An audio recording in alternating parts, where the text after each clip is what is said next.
Oh, hi. Maybe you hear me. I'm sorry. I'll try to. Oh, I must change to live chat then. So, hi. My neighbors woke me up. Actually, that was good. I think you always, according to Ayurveda and also my own experience, you are more like awake if you wake up earlier than, let's say, 7 or so when the kapha time sets in from 6 to 10. So from 2 to 6, it's Vata time. It's more of a active time. And so a little bit disturbed that they were showering like 4 or 5. But then again, positive to get my rhythm in the face of nature because I like to be up late and it's not. Um, I mean, yeah, I'm so interested in so many things.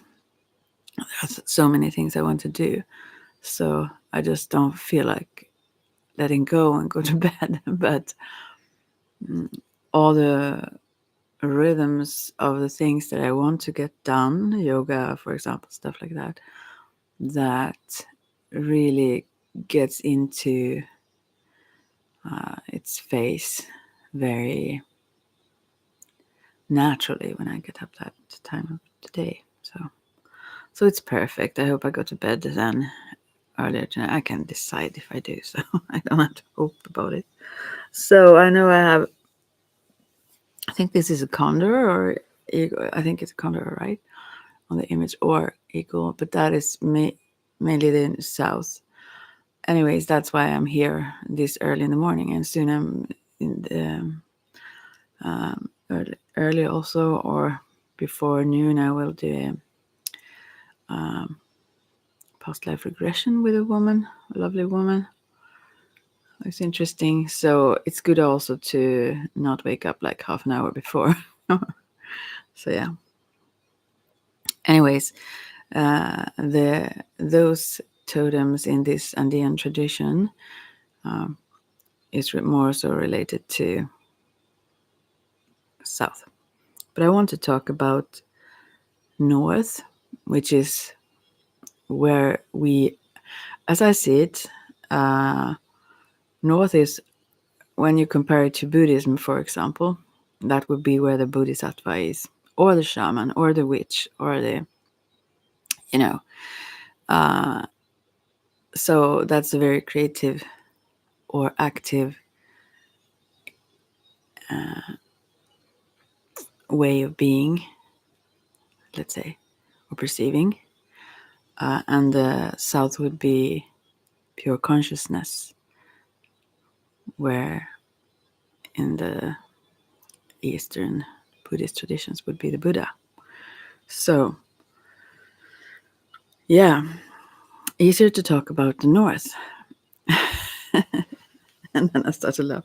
Yeah, and also I will, if anyone comes in this early hour, wherever in the world you are, I will also pick cards if someone answers some question I have. And I don't know now what question that would be, but I want to have some sort of exchange, I feel. Not only, also, I feel it's not helpful sometimes if you go into questions that just help people circle around the same thing. I know I do it with myself though, but yeah. And also, by the way, I talked about her before, Kimberly, that I saw in the first reading with her, without knowing or hearing her singing or anything, um, or knowing about that so much. I said this Idol, this TV show, and she's now in the finals. There are 4 left, and they will be in Avicii Arena this Friday. Oh, that's so fantastic. And she's such a lovely person also. I mean, just her, the whole wholeness of her. I mean, she's an amazing singer, and she has such a charisma. She's like I think, I don't know this, but it seems like she almost tried to hold it back. She's so considerate about others, but she shines. I mean, she's so right, this girl, and so kind, so sweet. Oh my! I really hope it goes the way she wants and the way that is best for her in any kind of way. So that's really fun though, because it was a long time before that was. I mean, it was like, I don't know, maybe half a year before. Actually, it was my mom who sent. She said, I don't recall that, but she sent like a picture of that. It says in the paper, said something in the paper that she would be there.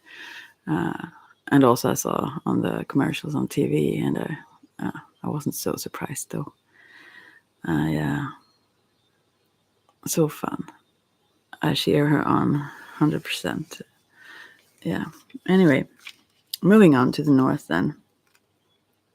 It took a long time for me to get there, and it does take a long time for most people to get there, because the north represent also our resting consciousness, or rather that is the portal, you could say. That's the way to reach these, if you call them abilities, or um, yeah, these ways of perceiving. Oh, I also saw this program about Sweden last day. I actually haven't seen the second. I just seen the first and the third, which is I felt that there was something lacking there. I have to go back and watch the second today. But about the women in the Vikings traditions far back, like uh, they or at the beginning of that time and so on, those magical women, they had knowledge that even the greatest god Odin didn't have. He had to seek it through them. How impressive. How interesting. Wow. They could know the future and stuff. Uh, as well as I would have been one of those at that time, I would assume. Or annoyed rather from the Sami people, I would think. Yeah. And I love it. Yeah.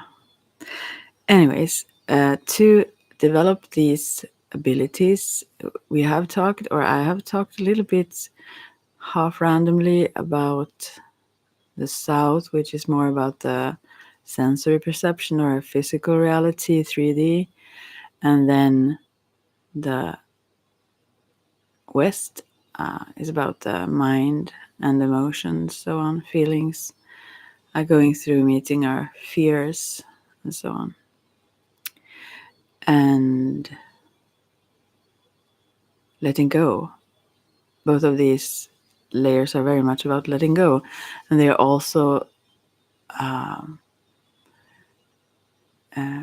ways of perceiving that have us more or less constantly or struggling a lot when we are stuck in these realms of understanding. If that's the only thing we perceive or see, we will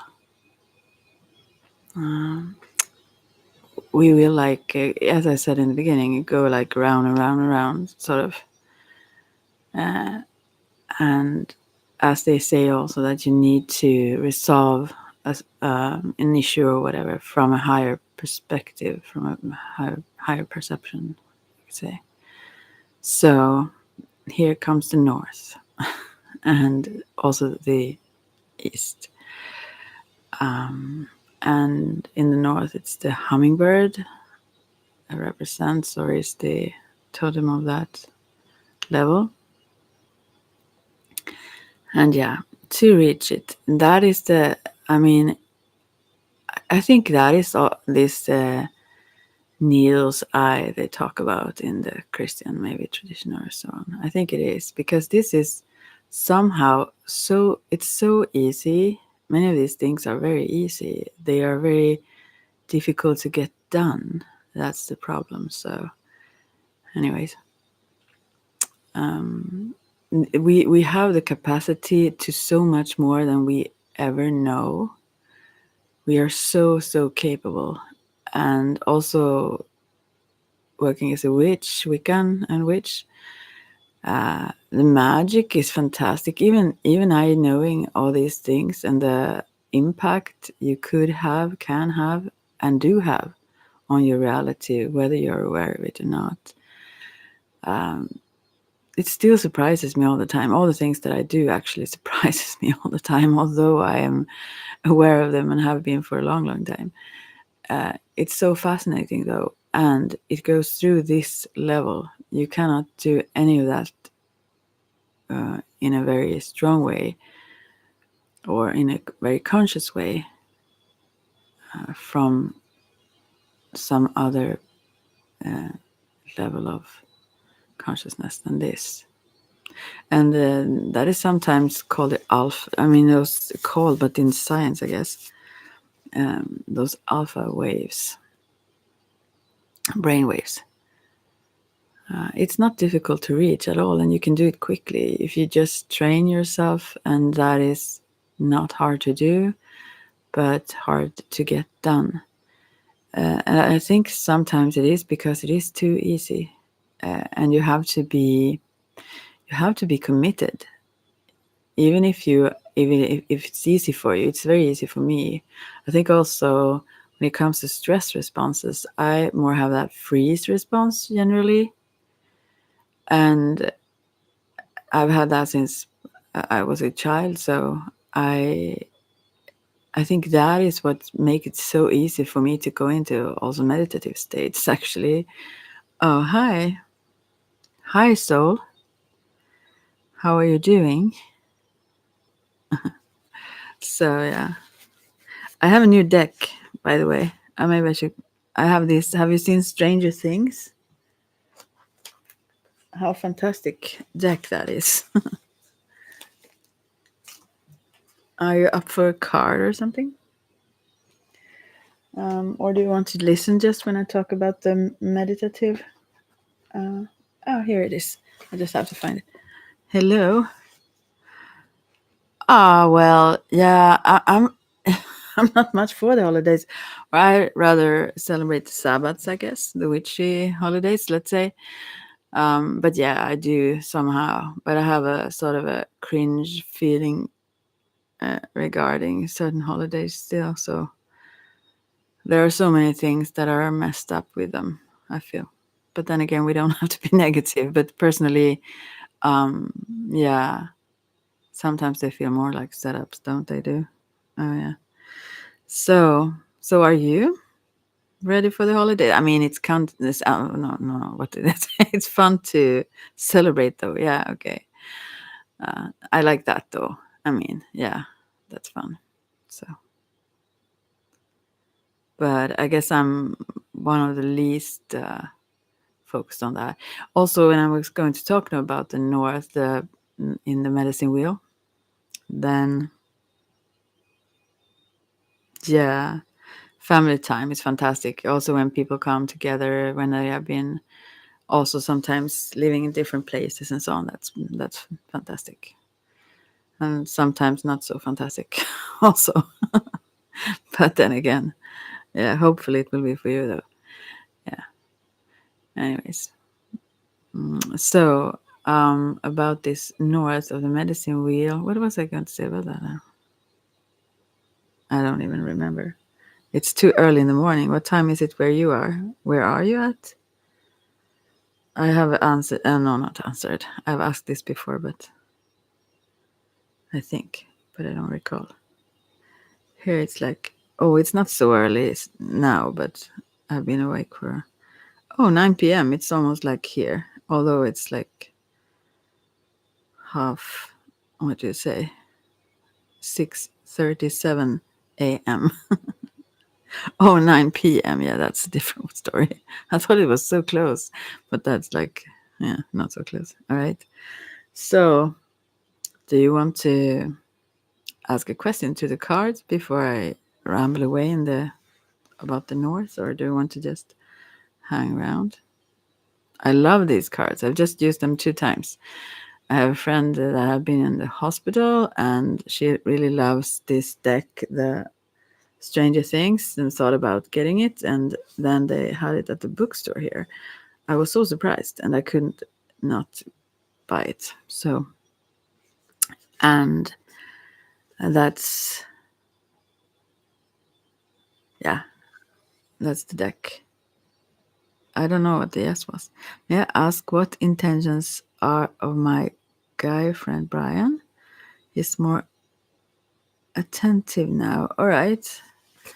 All right. I will do that one. And just so you know, I have kept giving warnings here, I think. Or at least people learn that you are back, so you know. But people don't always get the answers they want.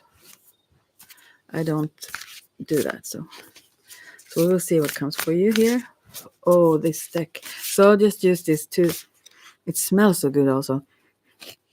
Oh, it's fantastic. I mean, it's like when things are new, paper stuff that are new. I did that when it comes to books also when I read certain books when I was younger, even kid. The smell of them, I love them. So, we have had a great bond. At times, jealous people get in the way and try to cause us drama, but we always get through it. Awesome. So, let's see. Yeah, so I will just use this. This is the 3rd time. Once with my friend in the hospital the first time, and then myself, and then you. I must shuffle it a bit so it's not so. I have done that a lot before, but getting used to it. So here we have 2 of dices. I didn't know. Is it? Yeah. Oh, I haven't even seen that they had dices here. No one of us got that before. I don't know. I have to look in this. Yeah, here it is. Maybe it's called something else in English than dices. I don't know if it's called that. I have to put on the. Oh, let's see. The flashlight of the. Here you have the flashlight. Because I don't see it. It's too dark early in the morning here. It's north of Sweden. It's dark all the winter almost. So let's see. It says friends don't lie, but sometimes it happens anyways. 2 dices means that you are standing at a crossroads that has to do with your relationship. Maybe you feel that you aren't appreciated, or you may have discovered that someone have lied. If you still want this relationship to hold or keep going, you have to hope for a lucky, what do you say? Well, to throw this dice and get a lucky shot of the dice, or what to say, to better this communication. Otherwise, it's time to leave the game. So, let's see. Impasse did hurt me. Okay. So it seems like from the little things that I read here, yeah, it seems like it's as it says, it's in the crossroads. It doesn't seem like it's very positive, but it doesn't also maybe seem that it have to be bad. Now he's acting overly attentive. That's good. Let him keep doing that then, and see what he goes for. Like, because yeah, your communication haven't been the best, and I think that also is on your end, maybe, because you have to be clear about what you want. Also, not only his intentions, your intentions is the most important thing. What do you want?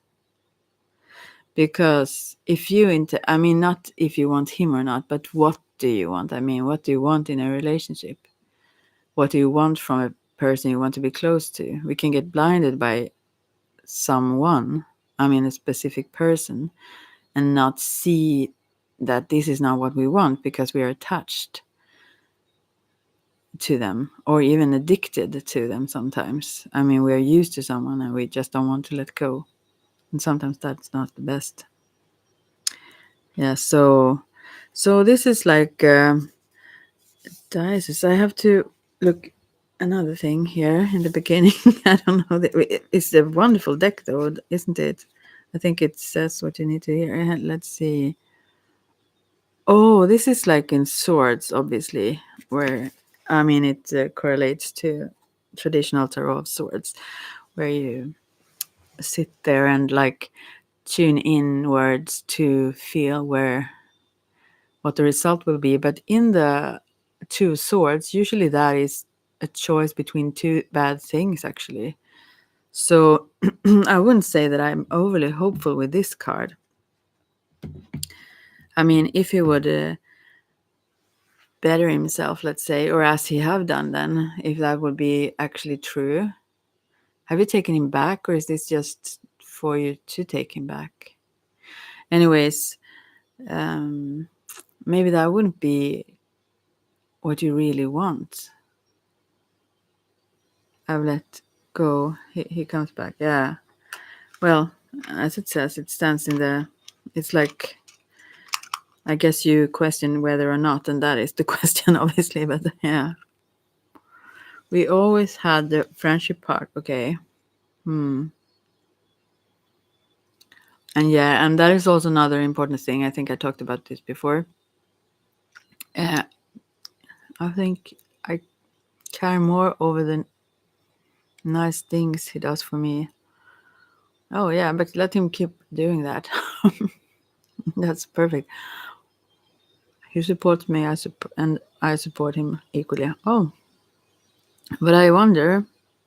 I mean, now that's good though, and I mean, you shouldn't hold on to grudges. If you have forgiven him for the past hurt, that's perfect. But somehow this card still.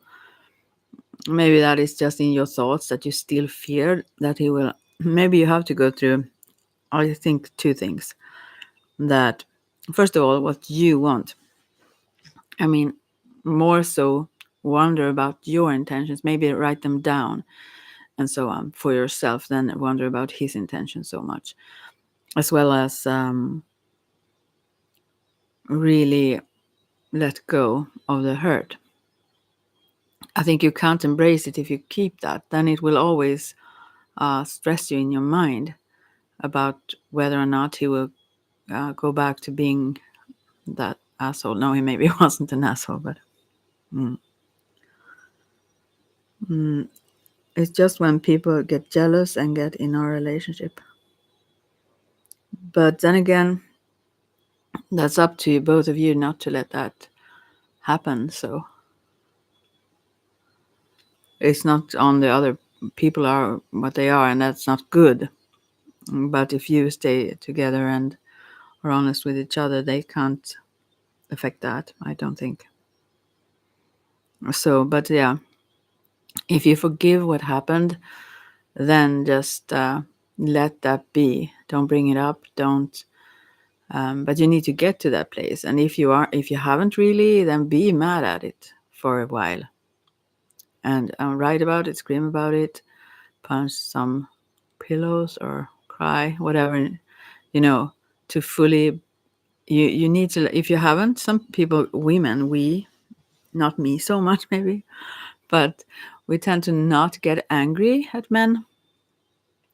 We try to change them or almost cuddle them to change or something, because we have learned as children that we need a man to like reach our goals, which we are fed also with those dolls and everything that what we want in life is like a family and kids and all that, and we need a man for that. So yeah, so we are kind of in this in this stuck place, kind of mentally with ourselves, or emotionally rather, maybe, that if we get mad at men, we may lose them and lose all things we want, kind of thing. it's like not so conscious, but many women live from that still. So let yourself be mad at him first. So if need be, I mean, if you haven't been, if he did hurt you, don't just forgive. I don't think that, because that's like toxic. We should be mad if someone hurt us, and if we don't allow ourselves and are too compassionate and whatnot, that's not being true to ourselves. And that is what I was going to say with the communication here. And thoughts, I think, to be aware that you are straightforward, that you are true in what you want and what you expect, and how you view him, you know. And when you feel something is not right, that you will bring it up. So I've just expressed myself. I can forgive. He has more good qualities. Awesome. Yes, it's more about being clear in communication. All right. Yeah. Yeah. And nothing really shows exactly how it will go. I'm so sorry about that. His intentions, maybe, because you asked about his intentions when I pulled the card. So maybe he's also in this little bit of question. I mean, maybe he feels like, yeah, I mean, he doubts whether or not he want to make it work, I think, as well as because of maybe the lack of communication. He may not understand also where you come from sometimes, as well as I believe that sometimes when people, so as he does now, is over attentive and so on, maybe it's more about his ego. I'm not saying it is, but according to the card, he really questions what he wants. But of course, he wants to win, kind of. So if he's fully get you back, then he kind of boosted his own ego. So maybe that is why he pushes. Maybe it's not about appreciation of you, fully, at least at this point. Although it does, but yeah. So yeah, he has ego. Ego, yes. Yeah. So see how far. Let him show with effort and time and so on how true it is, and work on the communication. Yeah. But I think you can only still this is two of dices, and you can only do your part. The other part is his, and that is more so not in your hands. You cannot influence that. We will see what happens, where the dice land. Let's say where his dice lands, and yeah, what his intentions are. That will show, though. So yeah, it's it's not the most positive card, though. So yeah, you're welcome. I hope it goes. I mean, it goes the way that it's meant to go, and the best way possible for you, anyways. Whatever happens, I'm sure, because he knows himself about his own ego. That's good, though. And then he will also understand if you let him work on it, to see what's really there. I mean, that you won't just embrace him fully without questioning his motives. You don't have to talk about that, but he may understand why easier than if you take time. So yeah, we will see.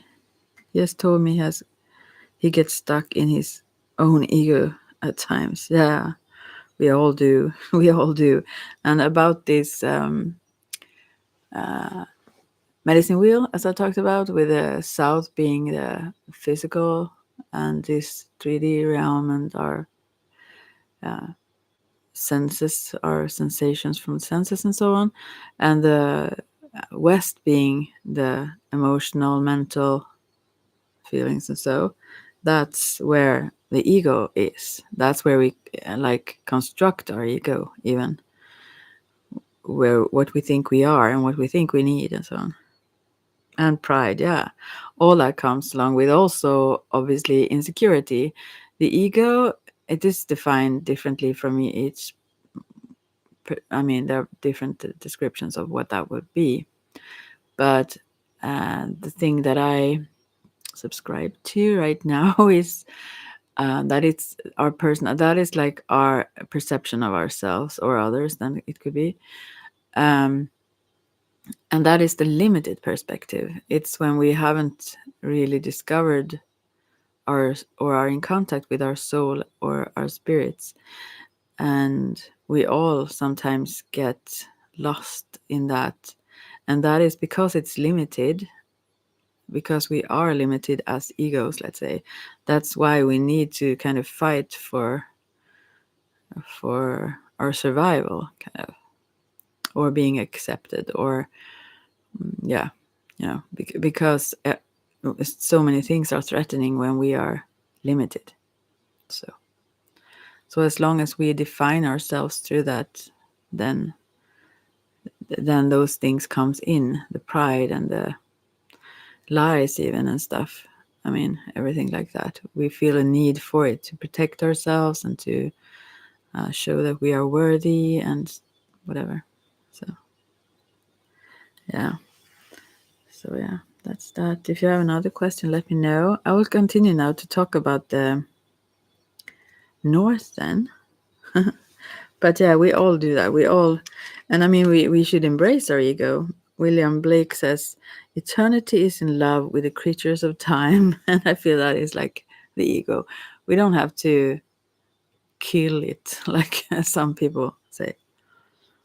I mean, we cannot be unlimited here because we have our physical bodies and everything. So there are also certain limits in that sense. But truly, we are unlimited. And also when it comes to this a relationship, whatever way it goes the way you need it to go. It goes where the universe, I mean, what serves you the best. So if it doesn't work out, then something better is there for you for sure. That is how it works. When we are in touch with, I mean, you don't have to be in touch with the soul level or spirit level to for that to happen. That happens all the time, but we may not appreciate it all the time. Because what? Yeah, because sometimes we feel like we want something, but it's not the best for us, and we just don't understand that right now. Right then and there. There are so many times I wished for, especially when it came to love and relationships and such. I wanted it to, you know, uh, to be forever, whatever. Now I'm so very happy and blessed that it didn't. Oh my! I work and and my and mind my business. Yeah, awesome. Oh, there's someone else here. I didn't even see. What does it say? PNT. Yeah, but first I want to ask you a question. I don't really know what question. Have you heard about the medicine wheel? And what are your thoughts on that? PNT. I have this kind of exchange. I ask question first, and then you get to ask a question. Yeah, medicine wheel. Have you heard about it? Not really. Well, that's a question. No, that's an answer. I mean, what country are you from? Do you ask me, Sol? I'm from north of Sweden, or maybe you ask PNT. Okay, what's your question, PNT? I'm talking about the medicine wheel here, or I'm getting to the north of the medicine wheel.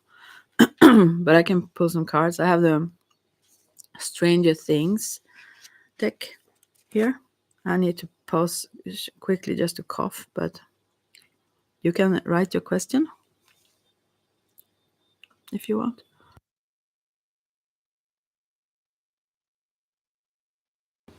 Yeah, I love Sweden. It's beautiful. I live far up north, though. I'm born here, and also my ancestry on my father's side is from the Sami people, the natives of Sweden. But I'm not much for the cold and dark winter. I mean, we don't have sun a lot. All summers we have the sun even all nights up. It's bright and light all the time. And at winters is almost like an hour's sunshine and the rest is dark. Let's see now. Will I pass my English exam Wednesday? Oh, I'm so sorry. Let's see what the card says. I have no clue. Let me know also. It's beautiful, I search. Yeah, I love Sweden. It's very long stretched country. So from here to south of Sweden, it's like from there to Rome. So it's all of Europe almost. So there is many differences in Sweden. It's a lot. Like a native Indian. Okay, let's see now. Getting it to P and T. Will you pass your English exam Wednesday? Let's see. Oh, I mean the medicine wheel. Yeah. Do always that I do regression meditation. I see. Oh, beautiful. Yeah, that's part of their tradition. Yeah. Okay, let's see. I have to shuffle these for a while because they are new. Stranger Things. Such a beautiful deck. Will you pass your? And sometimes, if something else is our true question, if something else is more important to us, the cards may answer that instead. So we will see if this is really what's on your heart, so to speak. Okay, they're a little bit stuck together, and I have shuffled them, but they come in a strange order here, I think, because I've shuffled them a lot, for several days. So, but we still have a lot of swords, so, and they are reversed, so I have to check in the booklet here, but from 4 to 7 of swords, reversed. I have to read it, actually. Oh, they are so beautiful. Or it's like dice here. So I don't know how clear this is, but it seems a little bit difficult to me right about now. But maybe you can influence this. We will see. Or maybe it's an answer to a different question. Let's see.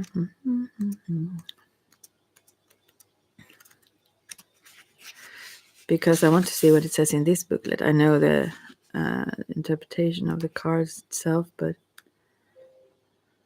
oh. So let's see. First we have 4, and it says, your points are so low,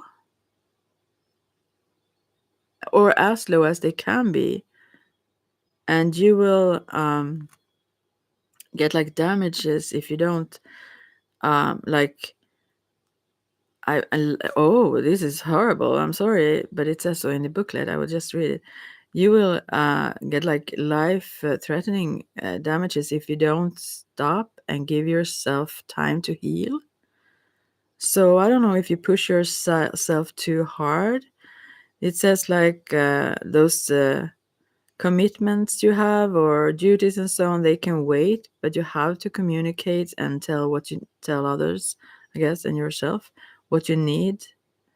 Don't let yourself burn out. Or this, it feels like you almost are burned out here. Don't let that take you out of the game. You have too much to offer. So maybe you should push this ahead. Maybe something else needs the attention rather. I'm too pressured. Yeah, I see. Oh my, but you really, this is crucial. 4 of swords is upright, is like really not, that is relaxed totally. And now it's reversed. So it's like, this is really needed. So maybe you could push it forward or something. Let's see now. And you get also number 5 also. Let's see. Reversed. You got 4 cards reversed. What does that say? Um, yeah, you are exhausted after a lot of. This could be like also. Um, this could be like bullying sometimes, or fights, almost like you are like done or like exhausted by even oh, I tried to look with the sorry about the phone. I just have the flashlight on. Anyway, communication, and there seem to be no end to it. You should do what's necessary to get to a solution here. There is some sort of fight going on, or some kind of some meanness even. I don't know what this is. Um, show the way by being a good example then, and to suggest a compromise to let this dust from this fight or almost war to settle. It doesn't seem very happy. Oh, I'm sorry. Just end of the battery on my phone. Let's see now, and then we have number 6.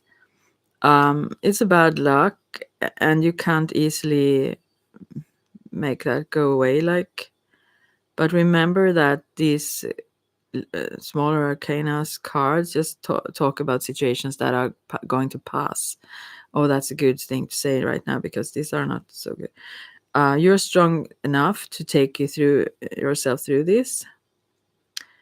But it warns that you may be too engulfed or what is the word for that? Like too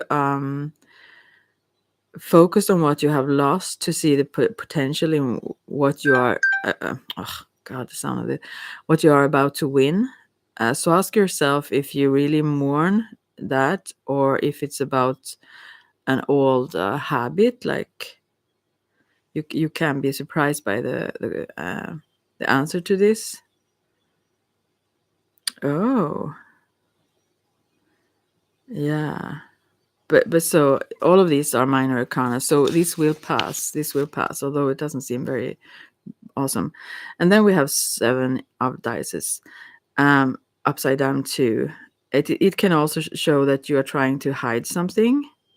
You may hear secrets from a friend, or listen to gossip that can hurt you or those who, uh, or you can be the one hiding information.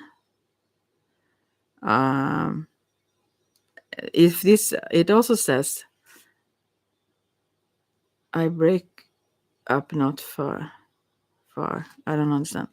Anyways, it says if these feel difficult to take this message, look at it as a challenge to open your heart or ease your heart. You need to let go of a lot of things, and this seem to be conflict. This seem to be more so in your. Maybe it's about if this is what you talk about, the breakup or so on. Also, so I think what's on your mind. I mean, obviously also what you asked about the exam here, but something entirely different also, because this is very much connected to relationships. Yeah. And to not, I mean,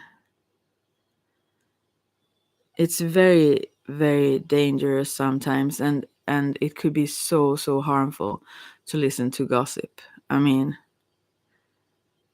sometimes the source of the gossip is the actual one it's about, you know. So we shouldn't be too much listening to stuff like that, and it can very much hurt people, or even be, as it says here at the beginning, about the life threatening situation. Also, even those kinds of things can actually lead to things we don't even understand. Hmm.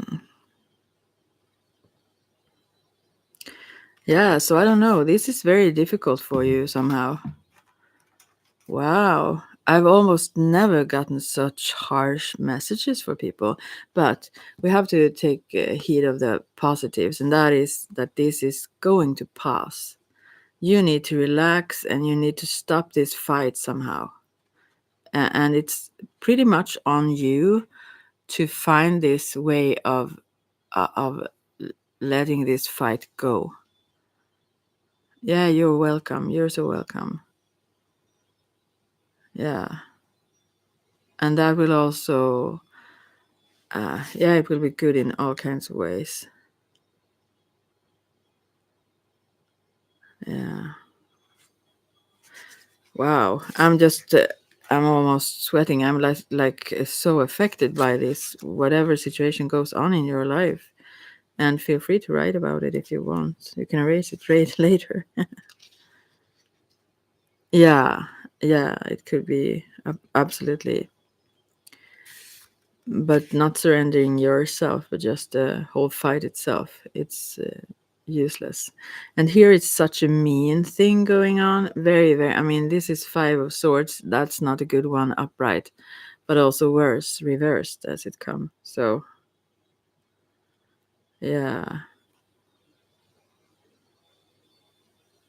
So, yeah. I'm reading still in this Six of. I try to understand more. Yeah, and also not to be too focused on the things that you feel that you have lost, but see the potential in what you are about to gain or to win. So don't get stuck in this negative mindset of talk about whatever have happened before or something with yourself. It may just be a habit of doing that. It may not have anything to do with what you feel like you or think or what you have actually lost. It may just be a habit that you keep maybe that is like also connected to it was not you, it was someone else, but talking about here about pride though, but it keeps you stuck and it also burns you out. It's not good. So you really need to take care of yourself and to ask for the things that you need, and maybe also push that exam ahead in time. Yeah, or maybe do it, I don't know, but you need a lot of things, a lot of other things more, so I feel that is more important. Yeah. Oh my. But this deck is fantastically clear, isn't it, though? I mean, you only know your situation, so I can't say for you, but those few times that I've used it, it's super clear. So, okay. I will go on to the north now. I need that. Wow. This was heavy. Wow.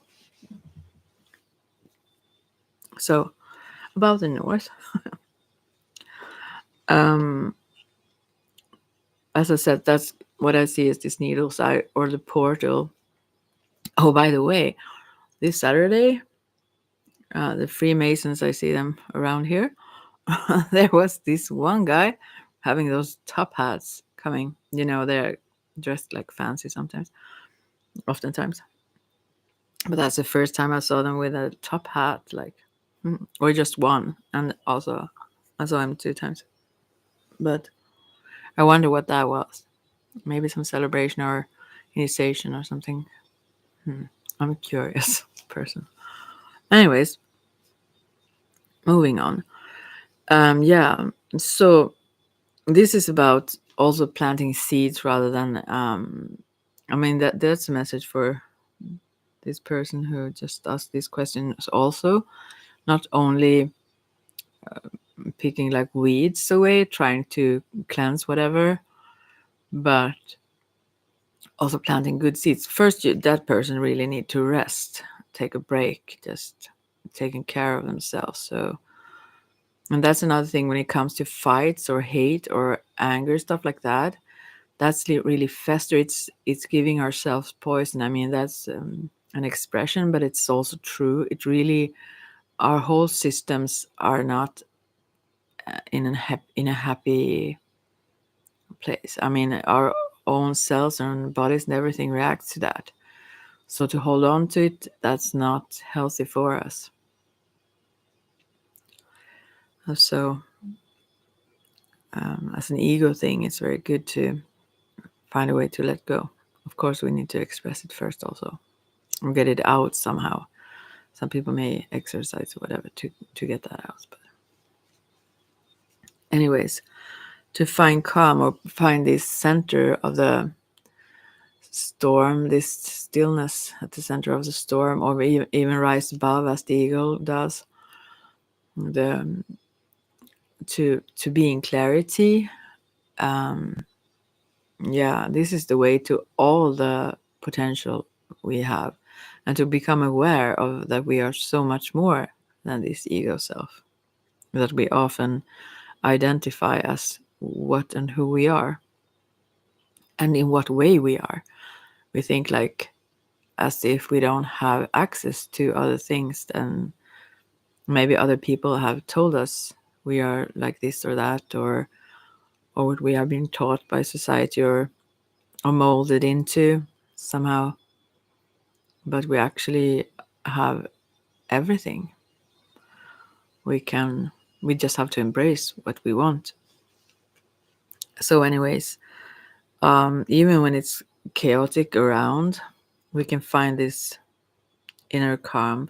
And I think that is also different how we write. I don't know every time how that would be, but usually I can get really upset by little things like my sock curls, and stuff like that can make me mad. Tiniest things sometimes, but when it comes to chaotic situations, or really when it's really important, I get super calm. I think I've been like that always. I get super calm. Maybe it's a shock effect, I don't know for sure, but that's an instant thing. When things are really, really bad, I get really, really calm. So anyways, yeah,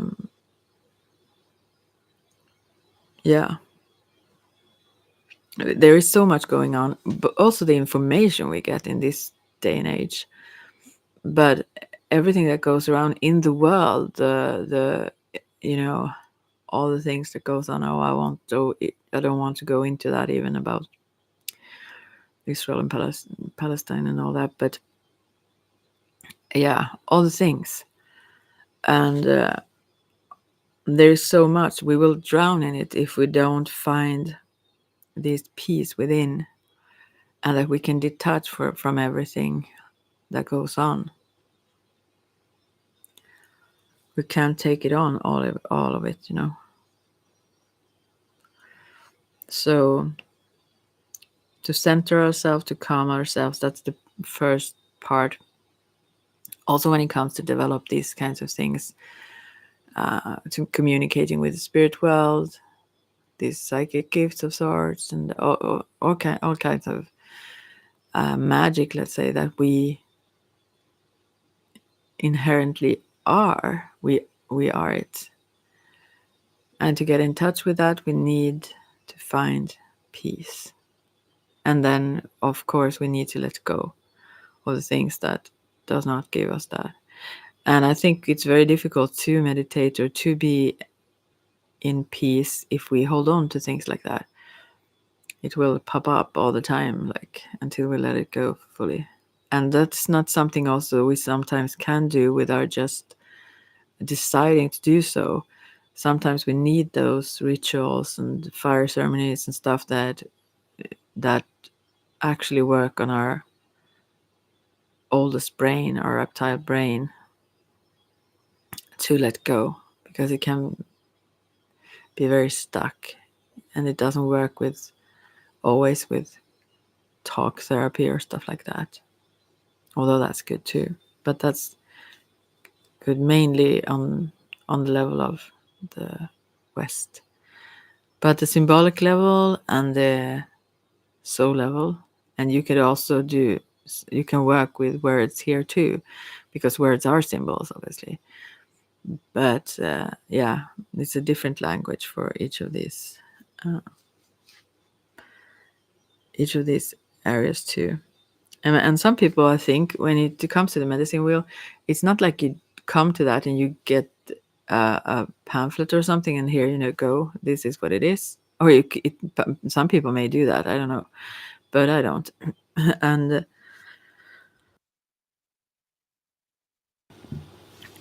I mean, what you get out of it is what you do.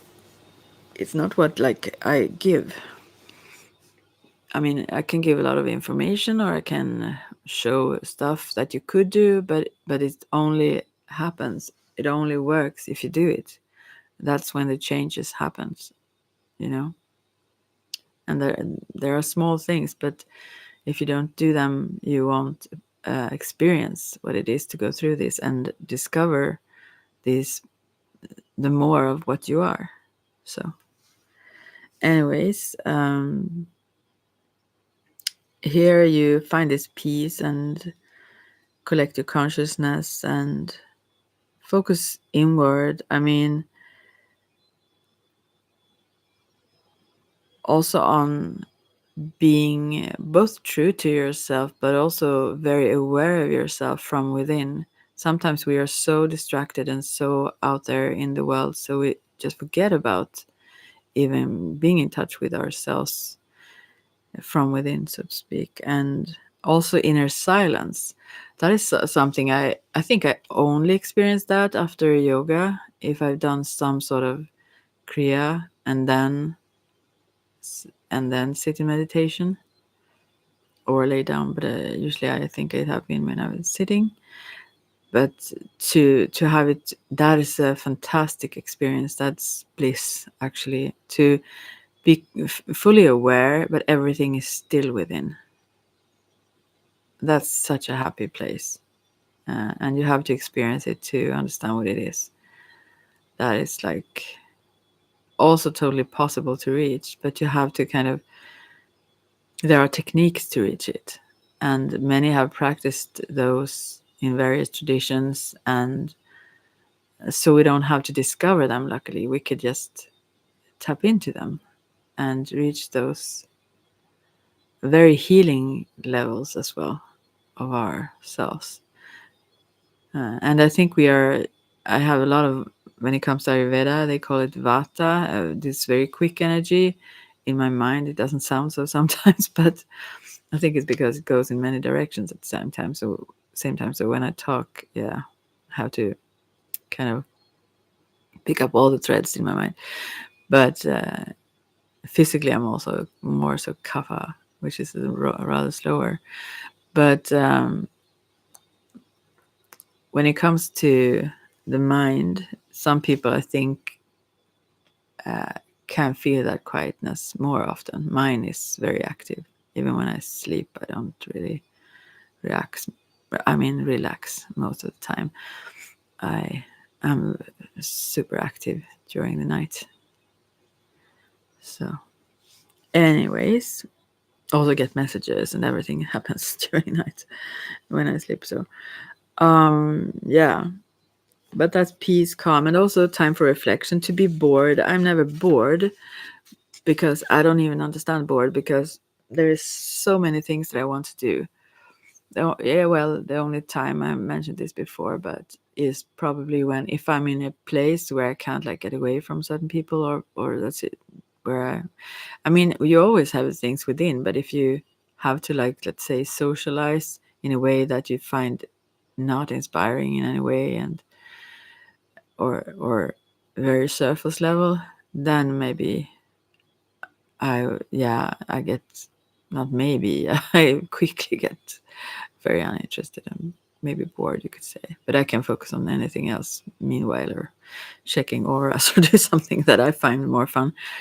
But yeah, I don't understand how people can be bored. I'm never bored.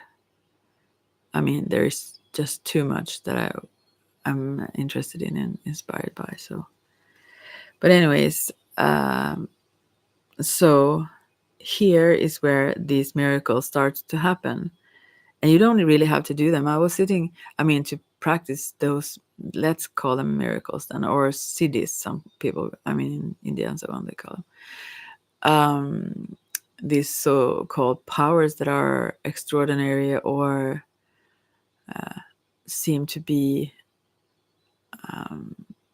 almost not natural, but they are natural.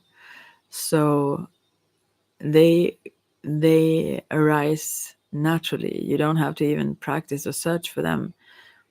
Because also I did Zen meditation for at least 6 months, a couple of times a day, Zazen. And that was like very quiet meditation. I was a little bit not bored by it, but we are creators. That was more so the East, I guess. Sometimes we want to be in that space, but sometimes we want to participate and create, here. So I more so, after a while, after I was burned out, I think, somewhat, and after a while, when have done that for a long time, I started to long for being active in the. It was the witchy things I was working with, and Wicca, pretty much, and it was very active. And then I started to long for it again, to be more active in what I did. But anyway, those so-called yoga powers or synchronicities, and sometimes when that starts to happen, it really scares you, because it can be so, I mean, it could be almost unreal. It can really mess with your mind. So it's good that it comes like in almost sequences, or like a little at a time, so you have the ability to embrace. You have to change the way you see the world when you start to experience these things, and you can feel that you're going mad almost, if it happens very quickly, at least, because that is not the reality many people are very used to. But everything communicates all the time with us, so we don't need tarot cards, we don't need anything.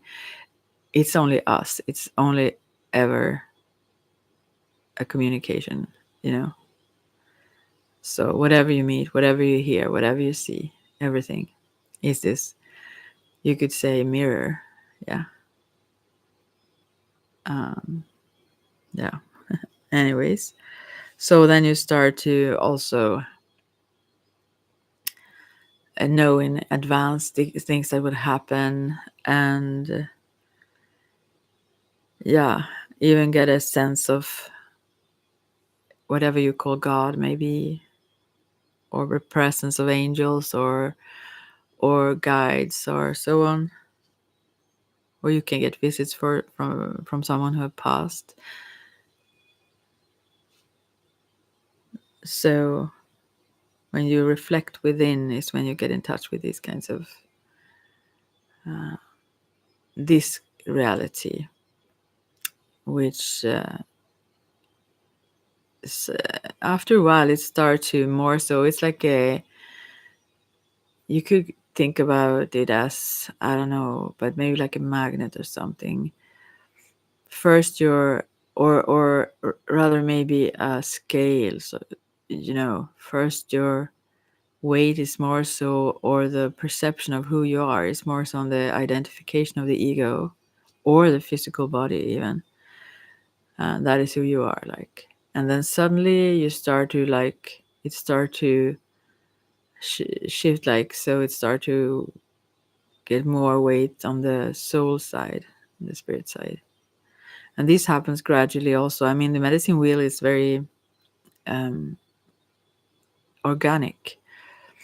I see that all the time when I do it, especially when I meet people and do it. But that this goes hand in hand with a natural process, and it also, as I said before, it depends very much of whether or not you do those practices. But then it leads to the next out, organically. So in life itself, this happens during life. As you get older, you will discover more and more of this. I mean, you can run, you can try to numb yourself and so on, but if not, I mean, still it will reach you somehow, more and more so. We can't get away from the truth of who we are, really. So here is peace. And that is when we have discovered this inner world, which is so intriguing and so fascinating. And so, yeah, that's so alive, and it doesn't have to show on the outside. So it's not easy to put up like Facebook pictures of the fantastic things that you can discover on this journey, as opposed to, I don't know, traveling the world. That's nothing wrong with that, but yeah, it's something that happens in a sense privately, you could say. So, and this is also, this resting consciousness is the first step away from being influenced by outer powers. So this is also about freedom, a way to freedom. So, and this inner calm can make us like react differently, or rather respond with peace to also outer chaos and threats.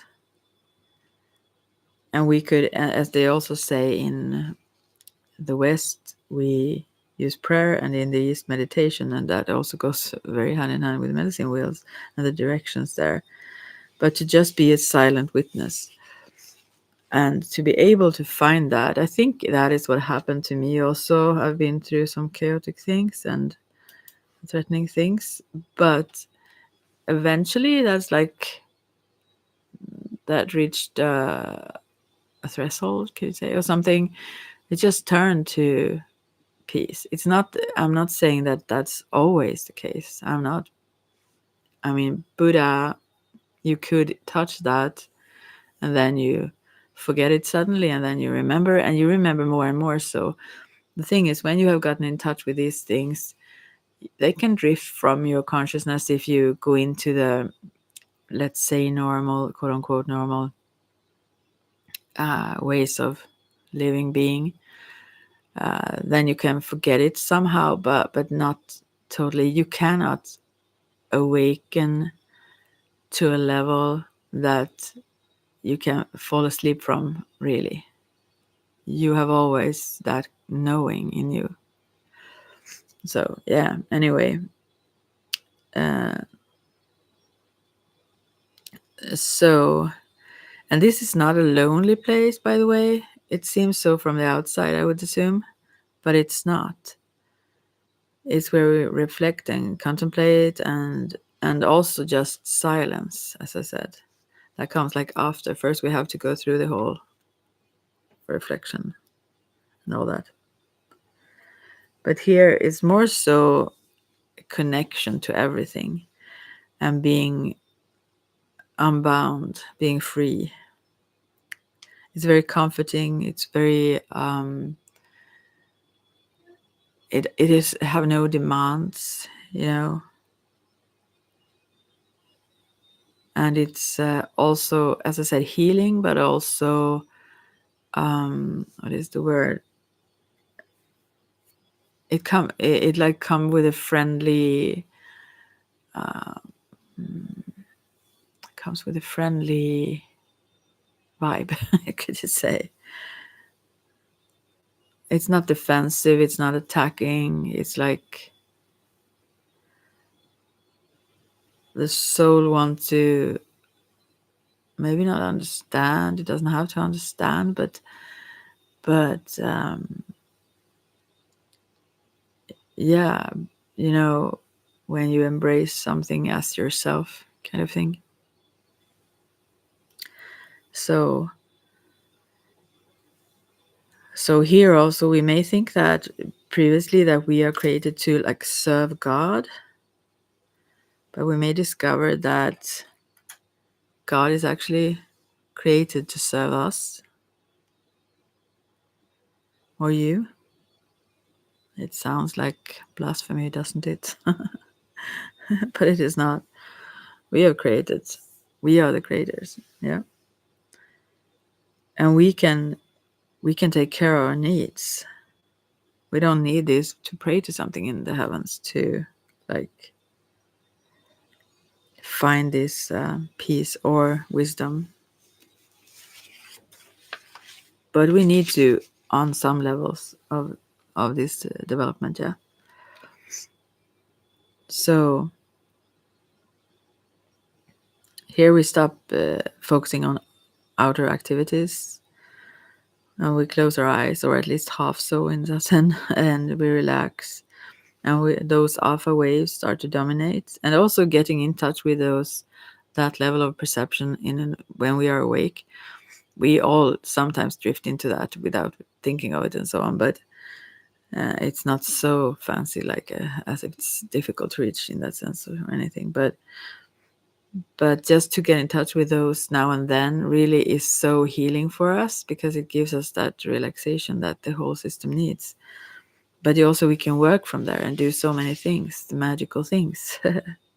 So, but when they start to dominate and we are resting even when we are awake, we don't sleep and we don't think. We just are.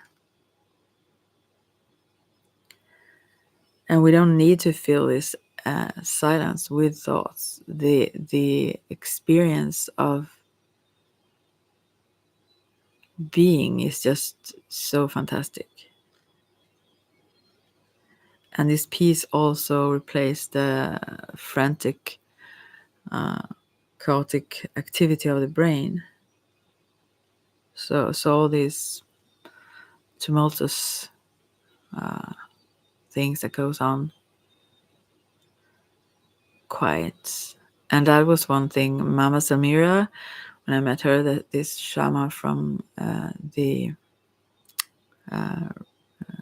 rainforest, Amazonas, she had been I think for 70 years. She was very old. She had been a shaman for so long. And she said, when you breathe in the morning, if you do this breathing practice in the morning that she taught, that is how you save the Amazon. And I mean, I really get that. It's not by demonstrate. You could do that and so on certain levels, but because those are the lungs of our planet. And also when we silence this chaos within ourselves, we also create that in our world. So when we realize that, we also realize that we have all the power. We have immense, huge power. So anyways, but we can't jump a step. We have to be where we are in this medicine wheel. We can't think about, well, how it would be to experience silence, whatever, and we can understand it mentally, but then we are still in the West, in the mind level perception. So, but here, this is they talk about the East as the transcendent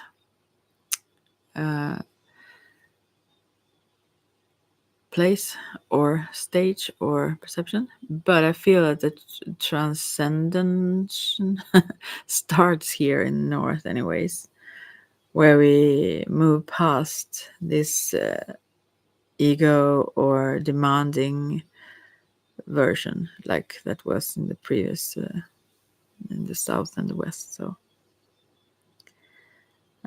because when we have this peace,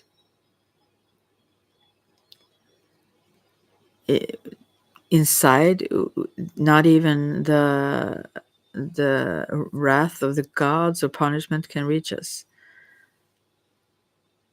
We turn inwards instead. The mind turns inward to experience itself, you could say. And there is this saying also that the only one that actually can give yourself absolution is yourself.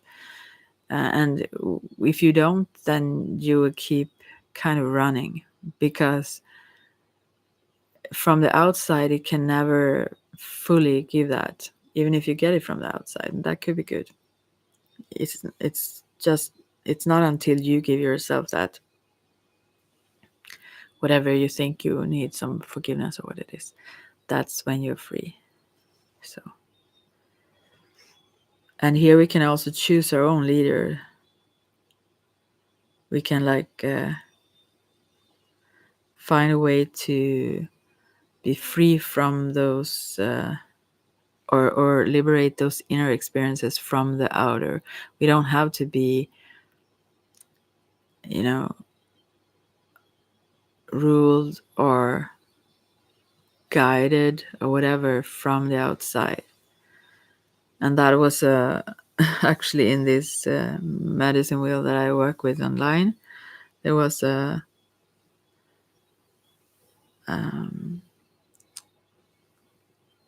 one woman. I mean, you don't know who this is, so it doesn't matter. She herself knows who she is, and maybe her group will know when I talk to them next time. But anyways, or the group that she's in.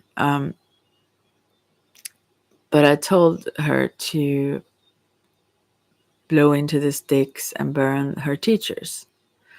I mean, not burn them, that sounds awful, but I mean to just let go.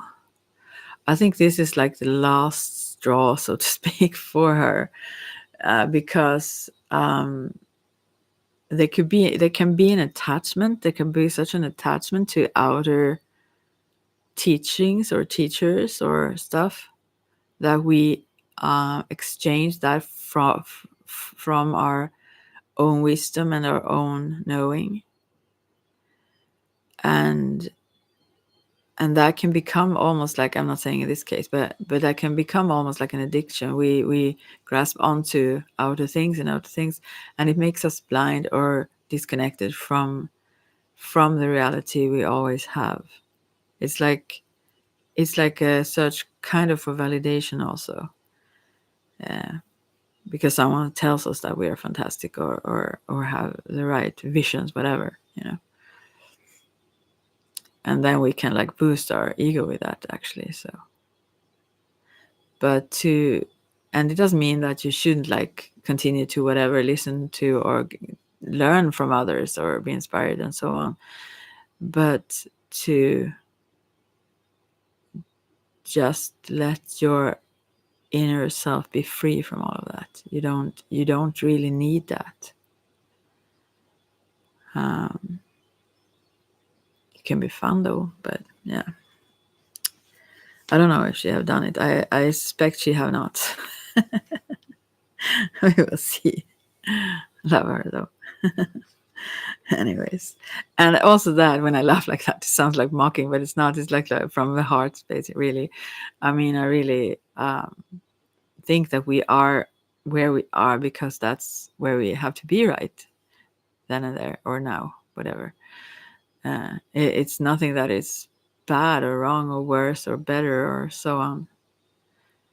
But there are certain things that can take us further or can make us more aware of more of what we are and so on. Yeah. So, anyways, so we are not in pain anymore on this level. We don't focus on the weeds and complain about stuff all the time, or we stop fighting. The mind stops fighting, because sometimes we don't even fight. That was maybe the answer to the previous one who asked for cards there. Sometimes we are just done, but the mind keeps going like with the same fight that we're already done with. Like, so we also, when we get in touch with our soul, we know that we cannot be hurt, we cannot be harmed, maybe hurt, but that is also almost always the ego, right? But we cannot really be harmed because we are eternal beings. We are not even attached truly to this. Who we are is not this body. It's not, those things that we previously thought we were. So what can harm us, really? And we don't, this winning and losing stop being what drives us. And I really never have had this in me because I don't have a lot of those, that pit out of fire energy. Like that's in that sense. So, but many are driven by this and comparison with others and so on. But on this level, we don't have to, and that is such a relaxing thing also, and healing. We don't have to fight. It's not needed.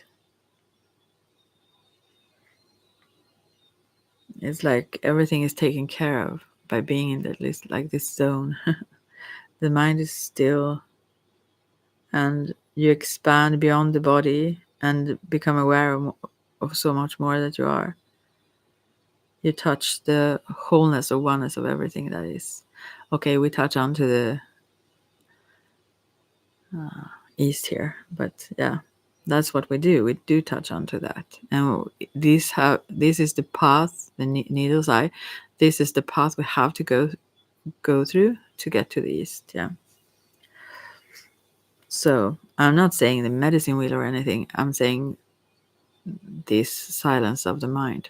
Yeah.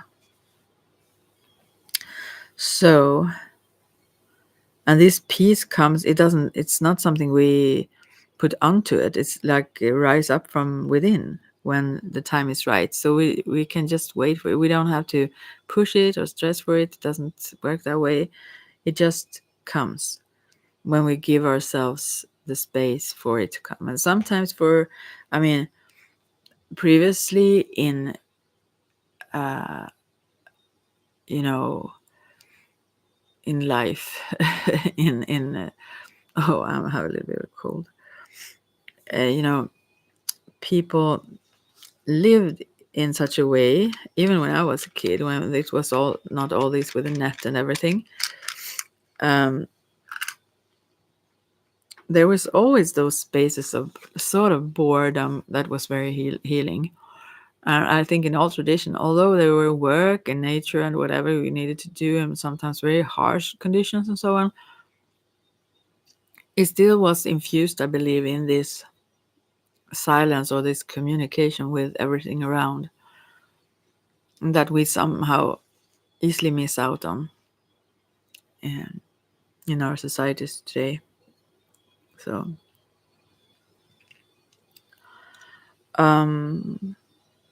yeah.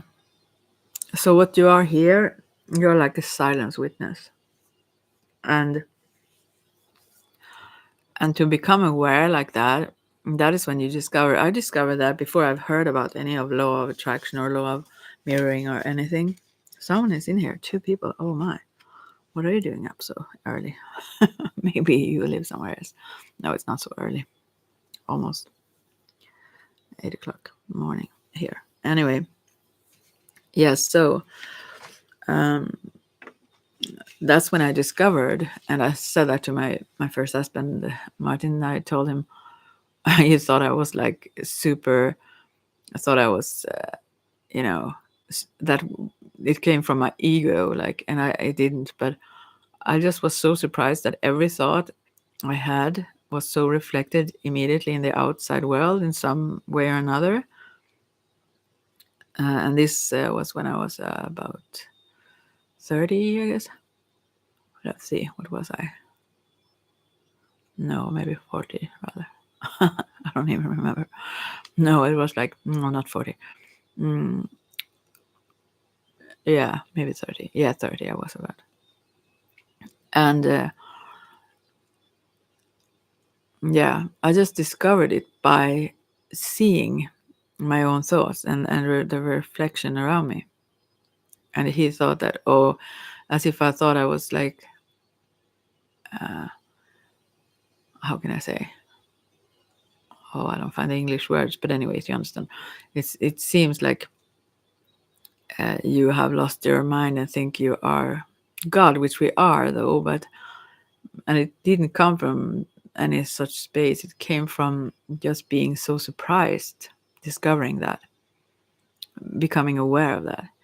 So I'm so glad that I discovered it before I ever heard about it. I just realized this is how it works. Whoa. And it was like immediate. It was not like creating or manifesting like that. It was immediate. Surprising. So, anyways, so, and this is like, let's say God or God within or whatever, show us the way out of this battle or pain and everything, because we cannot find it outside of us. We keep struggling and striving, and like those two left, I understand them. I was just trying to find words. Yeah, so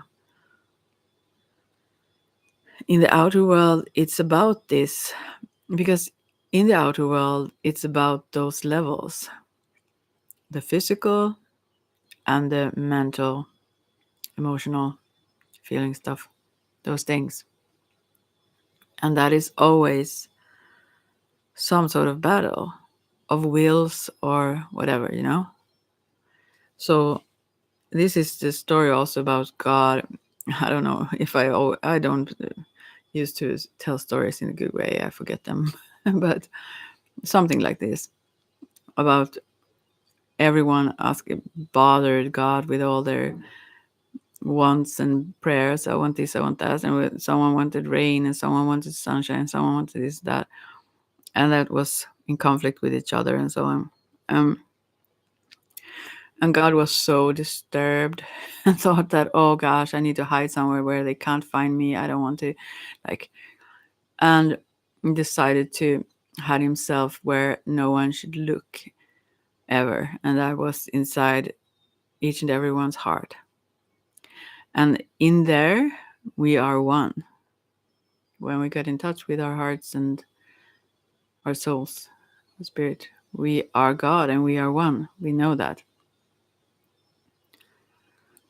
But for now, maybe it's just words for you, but it's true though. And yeah. So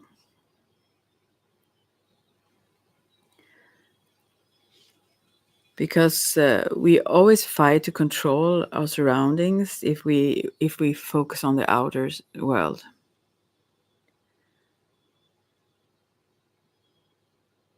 Either we may be perfectionists in whatever we do, or we may be trapped in compulsions or addictions, or all this is like not going for the inner solution, and that's the only solution. The other is round and round and round. There is no end to it, you know. And we can't win for a second. If we talk about this winning and losing stuff, if we live in that, that's like always going to pass. Obviously, it's so easy to see. It's like you snap with your fingers and then it changes, you know. Yin and yang also, when it reaches its peak, something that rises have to go down, all those things. So, but from within we can have this blissful, wonderful calm, you know, instead of this active hunted mind. We can be this silent witness, and that is wonderful. But also we can enjoy to use our mind and to learn and to be active with our mind, but not to be ruled by it. And that is the difference. It's not that any of these levels or perceptions are bad. It's just when they own us rather than we them, let's say. It's not that that is bad even. It's just that it causes more pain, really. So so this is relief from pain in this level, this peace, this God within, both in mind and spirit and body. It heals on all levels beneath it, so to speak. So, and even if we do have pain and so on, we can deal with it in a different way when we find this peace within. Even if we are still considered about things going on in the world, we can still deal with it in a different way than being, you know, ripped to pieces by everything that goes on in the world. Because how easy could that be? Like, if we sometimes it comes up. It was recently, just the other day, there was a man posting a picture of a lonely little kid in Palestine without, like, a year, maybe two, I don't know, looking for some of his little, I don't know, it was he, I think, uh someone he knew, and people just running around. I mean, he was crying. Ugh, yeah, it could really rip you apart, but it wouldn't help that little kid though. So anyways, so the way you fit in here on this level, or in this from this perception, is that you stay in your own center. You keep being aware from within, from your stillness, from your witness self, even when you are in touch with the world. That is also what the hummingbird shows. They can be still in midair, and they can also do this impossible long journey of the soul, like as from South to North America and back, just eating nectar, just finding the good, the sweetness of life. So to stay in our own center, and that not much happens there. That's like just a peaceful place. But also this is the place where we can also let spirit work through us, through this stillness. It's like we become channels. Like in Reiki, for example, healing, you are just an empty channel, and the one you heal to, they pull towards them what they need through the life force that goes through you. You don't need anything. I mean, you don't need to do anything, is what I was going to say. But people feel so, oftentimes, when it comes to that, also, that is the most efficient way. But even those who do that want to more so be involved in doing it for some, I mean, really practically, because our egos is like stripped away from the whole situation otherwise. It's like, what am I just being here now? So anyways, you are just yourself,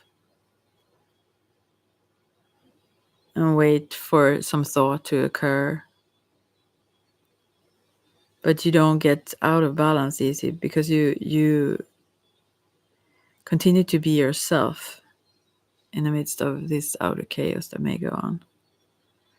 So to find this inner center is the great gift. It's a sanctuary from fear and confusion and everything. All the clarity is there, and that's the only place where you can find it.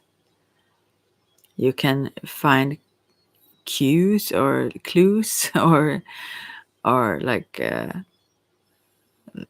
little bit of it also from the outside, from some teacher or some techniques, whatever, but it's within, it's where it is. So there you are safe, and in a way disconnected you could stay, but also at the same time one with everything that is. So, and when you find this inner silence, then the problems of violence is solved. And we are the world. We are the ones we're waiting for, what they say. Yeah. So this point in the core of ourselves that doesn't move, that is the center of the whole universe. That's the silent witness. Yeah. So as soon as you discover that, you don't need to be lost in this endless activity that goes on, that I keep getting lost in when I don't go to sleep, for example, and want to see some serious that I think is very important right then and there. You know, for example. Anyways, yeah. Instead, you start to realize that you yourself is the center of everything, and that is really, yeah. From some level of perception, that sounds really, really bad. But yeah, when you realize it, you realize it. So the personality is not real, and what are you then? You know, you are just a still point of consciousness in your inner center. And to see the truth of this, or to realize this, is to be free. That's what Buddha teaches also. And that's a path to Buddha, you could say. Be enlightened. But when we want to still engage in this world and help suffering and so on, we are more on the north, the Bodhisattva path. So yeah, as I said, you find God, so to speak, through meditation or quiet contemplation here. This spiritual search is an inner path. You can work with various techniques like mantras or whatever.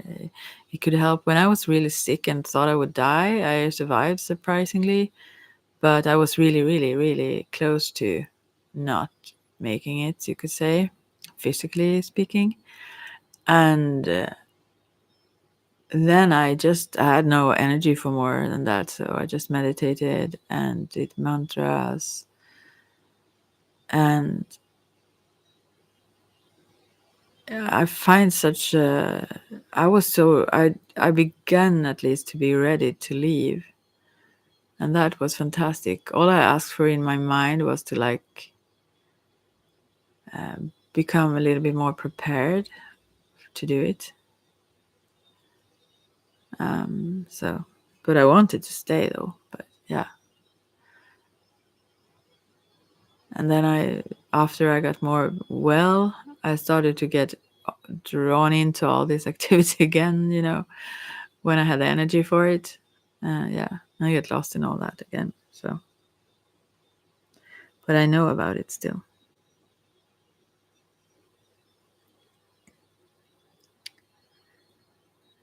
And we are stuck in this material level of reality because we focus on the content of our mind, of our thoughts.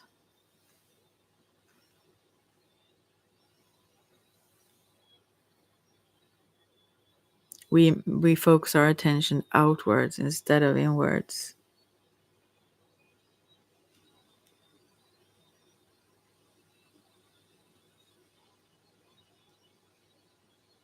So we distract ourselves with that. So, but here in North, we find that God is something within, and that can work through us still also. So that's the inner path, and there is no revelation here, no sudden divine insights. I mean, that is the path. That is like certain things that will happen during this. What can you say? When you get accustomed to the silence. But then when you drift over to the east, so to speak, there is nothing like that.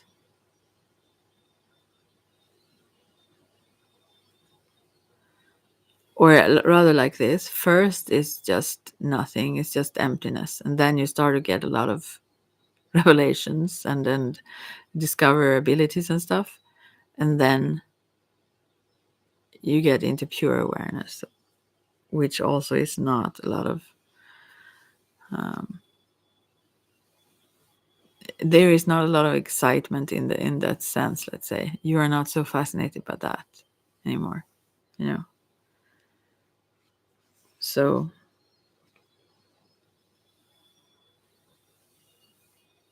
but all the things, God, angels, all our ancestors, saints, whatever, they really rejoice when someone starts with their inner work, and they will help us. They help us. So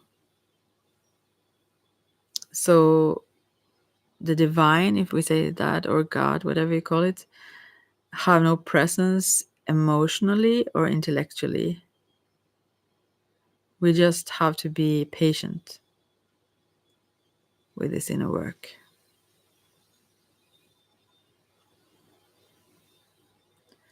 When we get lost in our emotions, in our thoughts, the presence of God is not there. It's not that we cannot be aware of those things.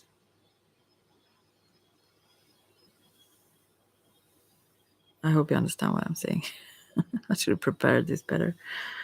So, because every thought we think, every thought that arises in our mind separates.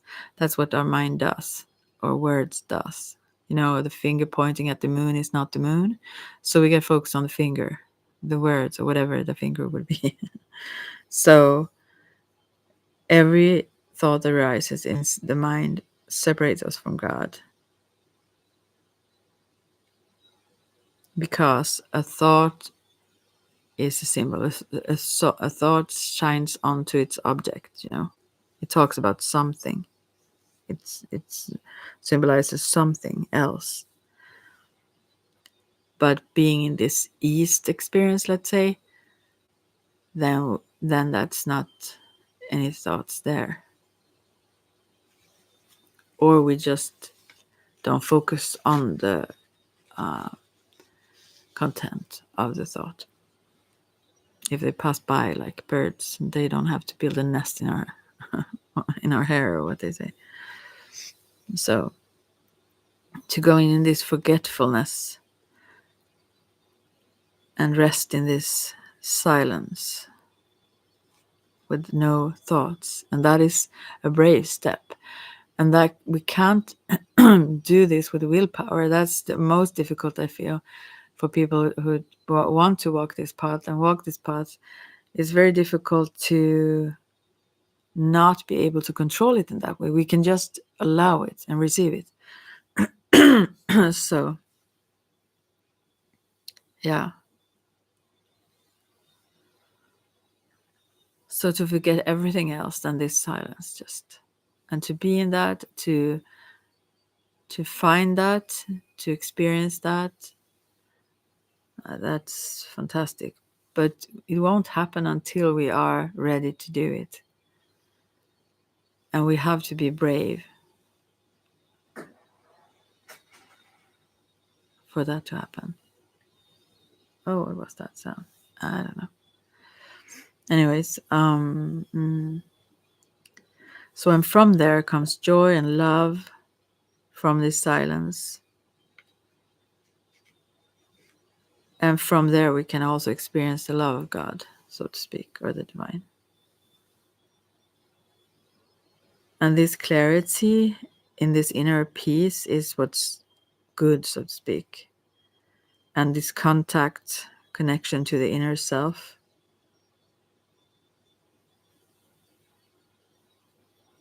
which in a way is all there is, but never mind. So, and what would be then evil on this level? Nothing would be, but if anything would be, then it would be this inner confusion or chaos then. So how you measure your connection, let's say, to God or the divine, and here could be like the ability to be centered, which gives this clarity and peace. And everything that bothers or make ripples on the surface of this blank sea, this reflective surface, let's say, that that is how you measure what is like bad or so. Things that create chaos, confusion, and inability to see the truth. So, but here we are. Those words or so on aren't. It's not seen in that way, but still. So to be governed from within or ruled from within is based in a stable inner self that can't be moved. It's by being like solid as a rock or a mountain, you know.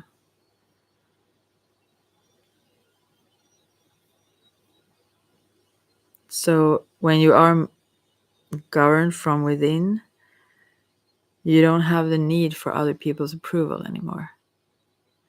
And that is also what I meant with this burn your teachers thing. And you have to know what the fire ceremony is. It's not that you should burn anyone. Yeah. For example, it's a good thing.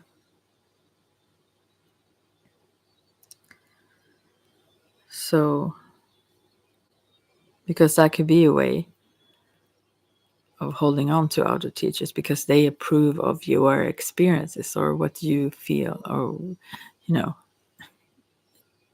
you don't need that on this level. So you are not tied or attached to others, which also make it much easier to question certain opinions that are the many think or believe in and so on, in any kind of way. When it comes to the medicine wheel, for example, or other things that I do, to be able to even question that, you know, to not be so stuck in or attached to a certain path or teacher or so on, so that you can't question it. Because you have that stability within. So you don't need to get approved of by whomever many say or think, whatever. You know, you can think for yourself and you can see clearly from within. And even if you're wrong, sometimes you're still on your way also to learn, but you start to trust more and more the inner. So the challenge on this level of the North is very much to still be engaged and still unattached at the same time. That is yeah, that is a practice, because when you get too engaged, you are not helping. So you can feed into others' problems. You can feed into wars. You can feed into all the stuff you don't want when you get too drawn into it, so you lose your center without meaning to. I mean, obviously, but this is what it is, like, be in the world but not of it, you know. And that's the balance here in the North, which is where the shamans and witches and so on work. So that's the challenge, this balance. And not also to be just detached. That would be like Buddha then. But we want to be engaged, but still solid, you know. So, and this work also goes on privately on an invisible plane, as well as at the same time the outer life continues. So much of this work, as I said, it couldn't be posted on Facebook easily. So, but the greatest strength here is to be autonomous and to become aware And that is not disconnected. It is not about being an island. It's not about that kind of thing. That is in the West, the whole ego thing. This is about tuning in. So, and it's not about,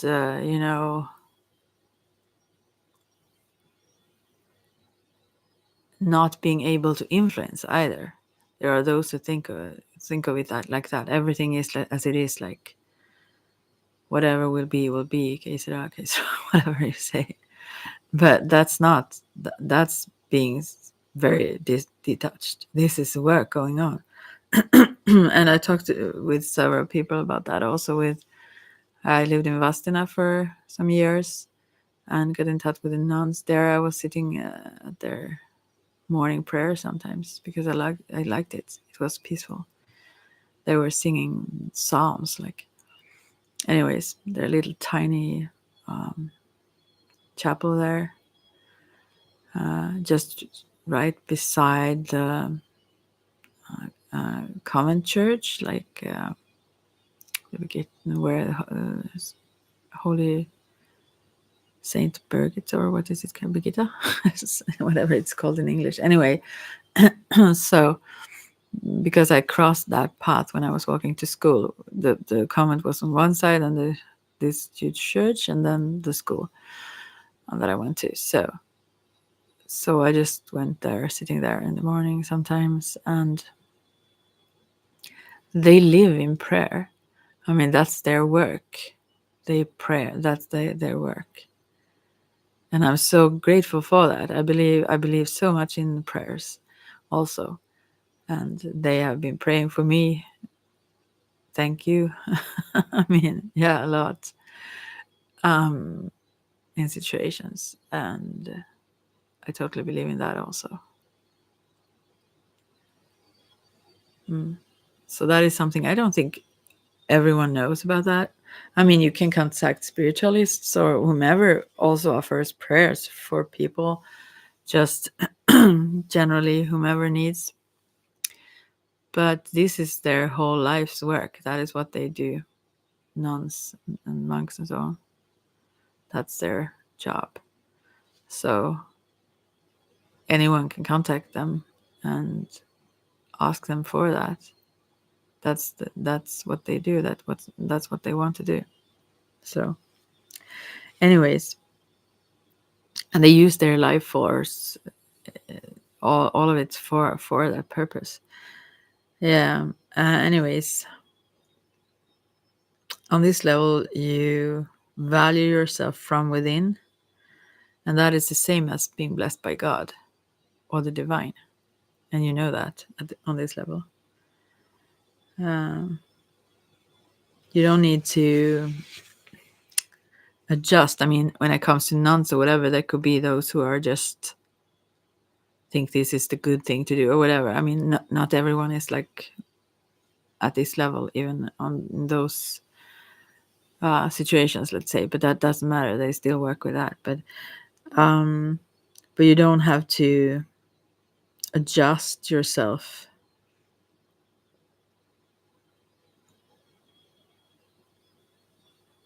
You know, but you do have to adjust to this new way of viewing the world.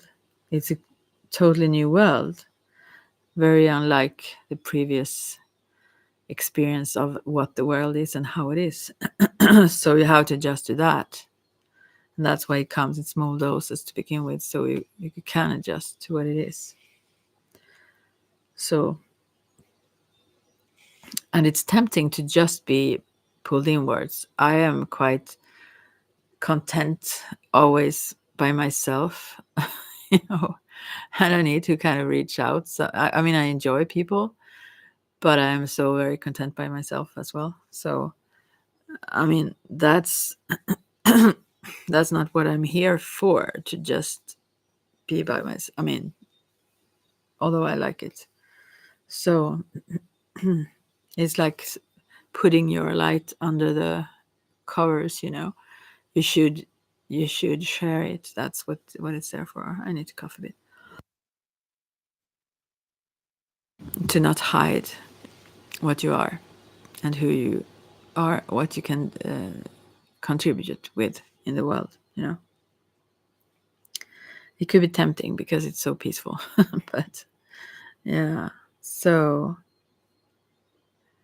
and it's also different to let go of something or push something away. The ego pushes things away, you know.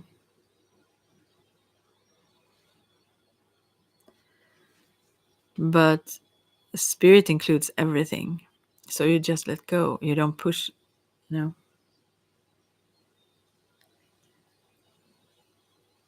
And what is the scales here is what, where is your loyalty? Where does it lie? Is it in the outer world or is it in the inner world? That's like the question here. Or it's where these scales start to shift. When your loyalty is more so inwards, when you know what's right for you and not whatever group or some other whatever outside would like judge or whatever. It's you know who you are and you make your own decisions from the loyalty towards yourself. You're very self autonomous, as I said, but also it can be lonely in the sense that others who don't understand that, yeah, you know, when others are still in this winning, hey baby, my cat is here. Hey little one. Hey. Yeah, so I have to stop talking now for, yeah, baby. Anyways, so so anyways, what can I say about that? I don't know what else to say about that. But you know, for others, this can be very difficult to understand your choices and how you can do that and how you cannot adjust to whatever people think you should and whatnot. And how can you have your own opinions? And they want to, you know, you can't be put in a box easily. When people try to put a frame around you, like frame you kind of, no, but put something like you are this or that, and then you step out of that kind of group too. You don't match into that. How can you? I mean, it's like they can't grasp you, they can't hold on to you, and it becomes very troublesome sometimes for people outside. If you just follow your inner, that's something untouchable. Also, yeah, in a good way. So, anyways. Clarity, calm, and contact with inner self is the good things here. And what's not so good is like confusion and chaos, as I said. So, this peace or inner centering or affirming yourself, like, yeah, and your inner silence, this is like how you fulfill your expectations to be in this awareness. Yeah. And not be pulled in so easily into outer events anymore, and understanding that the reality isn't out there. This sounds also very bad for people who don't know. That's why I don't really like to talk about this level, because when you talk about it, you're always in the West, kind of, and from there you can understand those levels of the soul and spirit still. So yeah, sounds bad, but it's good. So the outer world becomes more like symbols for what's inside the reflection, and the inner world becomes more stable and more safe. And this evolution that happens in the heart rather than somewhere else, let's say.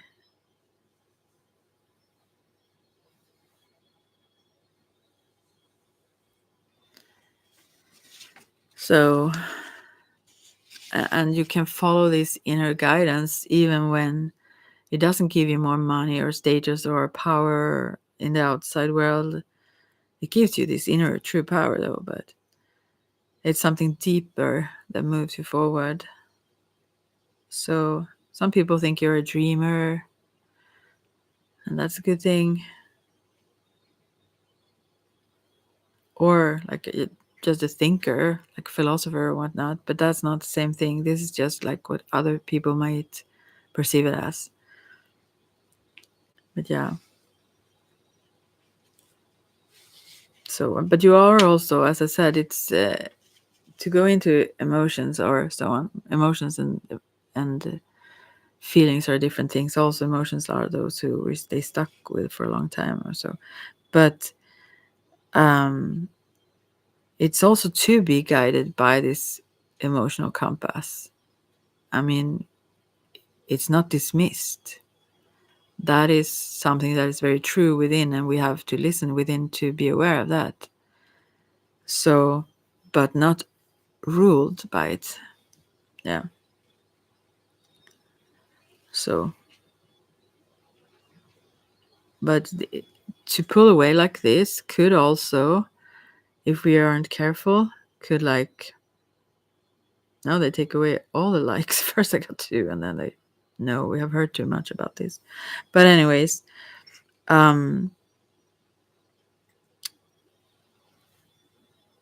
yeah, what was I going to say now? If we pull away too far in this direction, so to speak, we can also get into depression or become like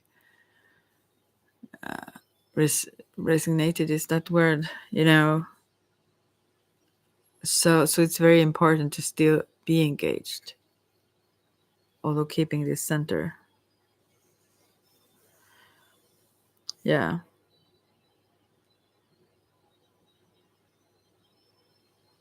So, and here we constantly get like little hints or experiences of this divine within, and also messages for sure. But I mean, it's a process, gradual. It doesn't have oftentimes quickly. It's like you go back to a little bit confusion, and then you go back to clarity, and so on, so forth. But you get more and more interested in this inner activity than the outer. It's not saying that the outer is bad or anything. It's just like when you are in this outer activity, you still keep this core centered and unaffected. Inaffected, no. Yeah. Anyways, you're pulled by something greater than the ego self, the personality self, and feel more peace. So you identify with this peace inside. And so you get more satisfied by this than with other things. So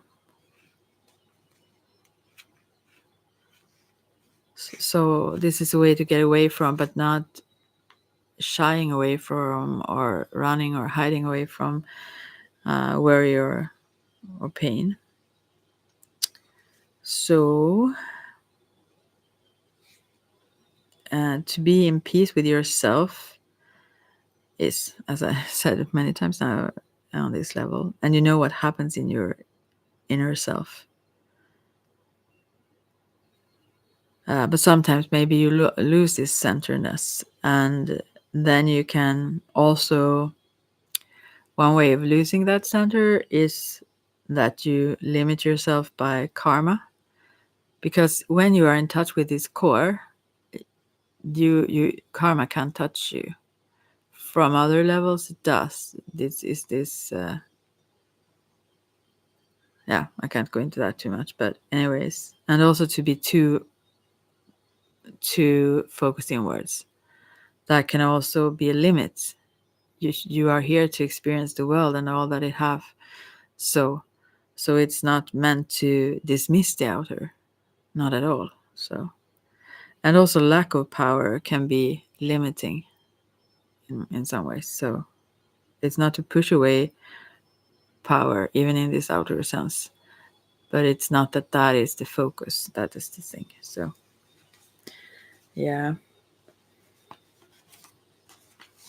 Oh, I've been here for 2 hours. Oh, I really have to. No, it's not yet.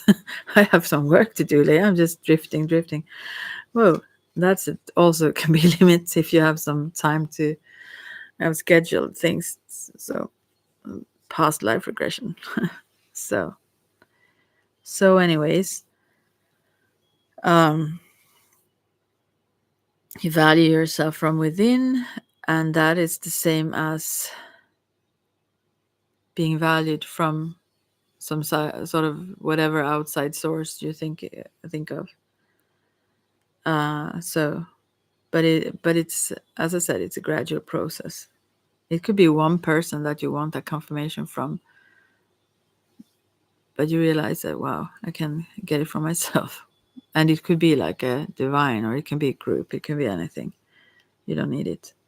So, yeah. And as I said about letting go of something, then there is an understanding that there is a reality behind this material world, the mask of the material world, so to speak. And that's why you can let go. When you push something away, that is because the ego don't want something, don't accept it. But the duality of this world is important. I mean, for example, there, I don't know how the saying is, but if this is because this is something like that, everything is because everything else is. I'm just kidding. Don't understand. No, but anyways, yeah. So if you take away something that you feel is bad, then the other things cannot be there. How strange. I mean, I'm not saying that whatever bad things that hurt or whatever should be promoted or accepted, like, but in one way,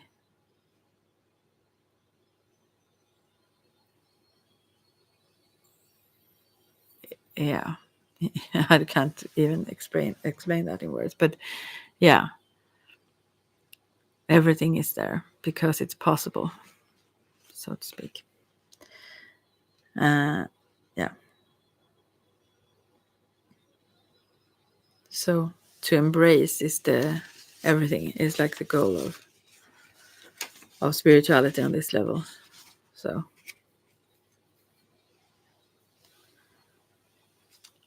yeah.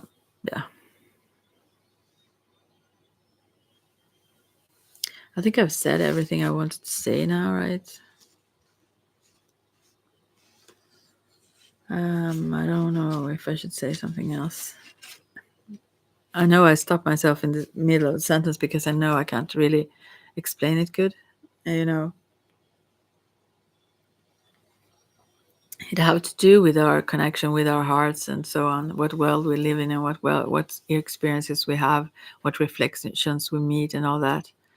And it's only by really seeing that, what is this a reflection of?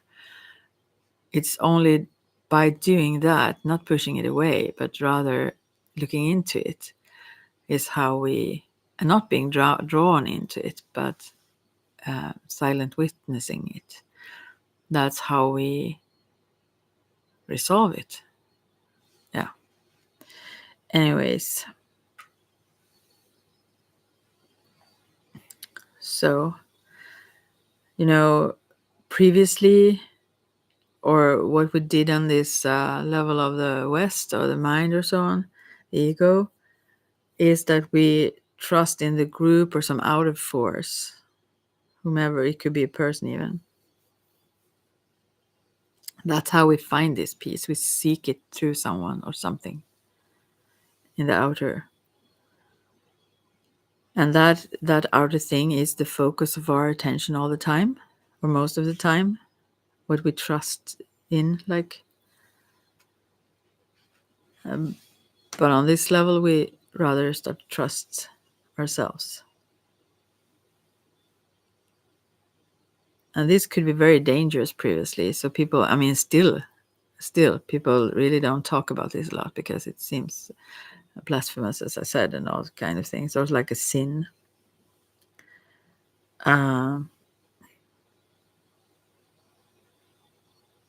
Like, we were separated, like the story of Eden and all that. And how the female have been portrayed. The female with the insights.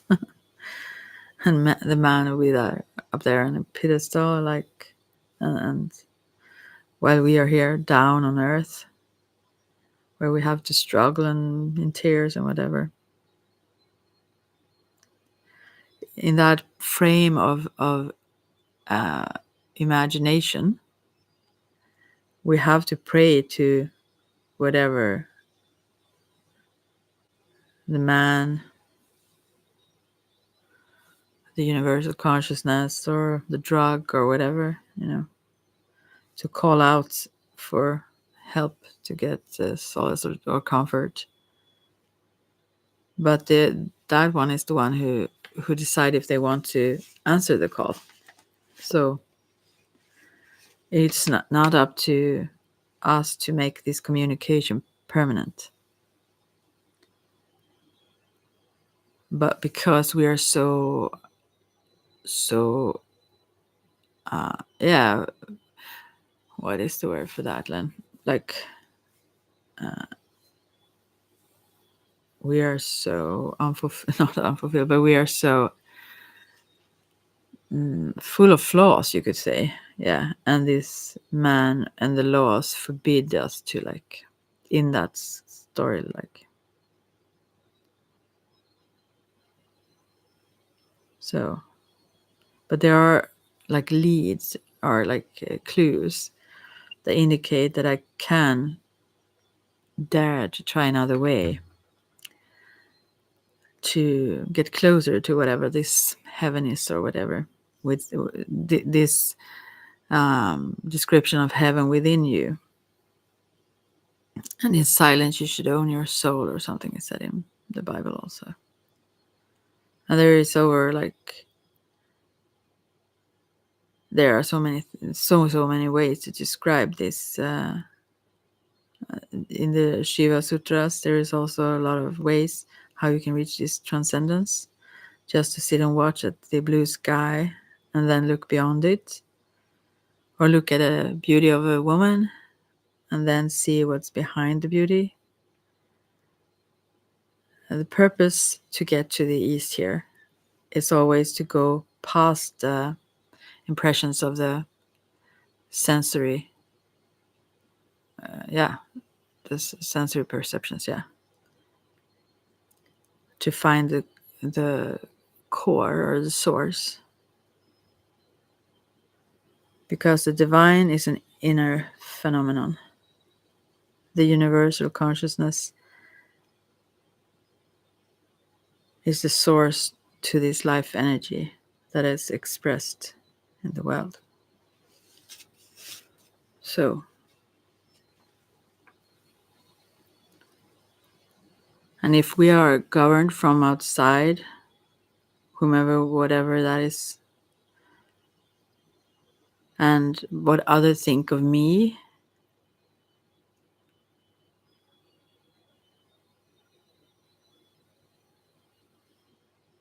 then I need to be approved of all the time, and fear to not be approved of, or be dismissed, or fail, or pushed away, or rejected, all kinds of things,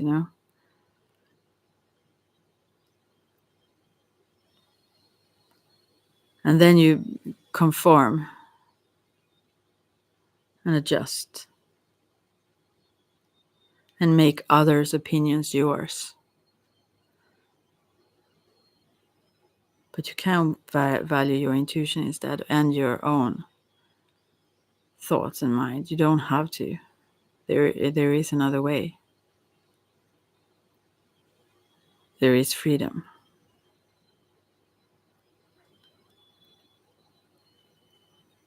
And when you are independent like that, the tools of power cannot be used on you. They have no, what is the word for that? No, they can't like catch you. They can't like catch your soul. There's nothing for them to grip onto. Those who want to maybe manipulate or whatever, they can't.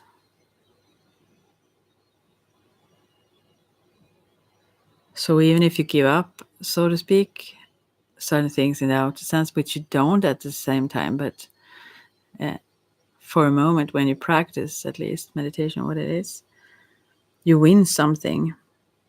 And this is, you will discover this later. Because this is to pull back and to pull within, so to speak. That is a period of adjustment, as I said. So I have to stop talking now. So, as I said, the question is still, what world do you truly give your loyalty to? Is it the inner or is it the outer? That's the question. So, thank you. Maybe I should pull some cards for my sweethearts in the tarot group. I don't think any of those would have the energy to listen to this, but I will just pull 3 different messages. You can choose anyone actually here if you want to. Different messages, and this is a reflection. Remember that this is a mirror of your inside. It's not true in the sense, do you understand what I'm saying now? It mirrors sometimes in clearer ways than just going around in life, because you ask and expect an answer from these. So the answers are always there. Okay, number 1, you can choose one, as I said. The answer is to that question. I have to shuffle them a bit more.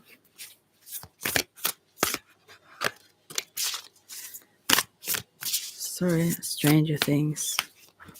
These are so lovely, these cards. Whoa, okay.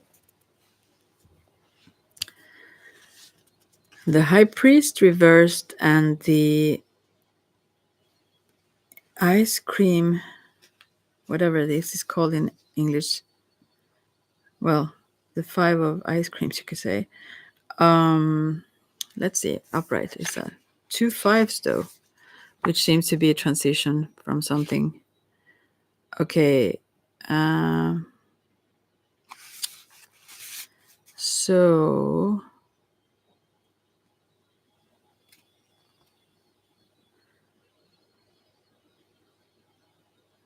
you have to search until you are pleased, like Murray in this Stranger Things series.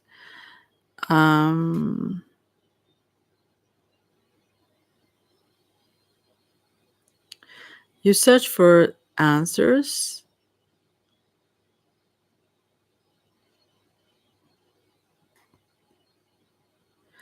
And you can stumble upon roadblocks, but don't let that stop you, is what this card says to you reversed. So, and then 5 of ice cream. I just love this deck, and I try to. It's really dark here, so that's why I read very slowly, because I can't hardly see what it says. Okay, this says that you may be in a situation. You may believe that you're in a situation.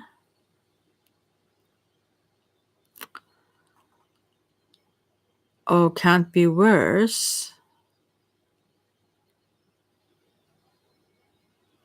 Okay, I have to move it. No, I can't move let's see.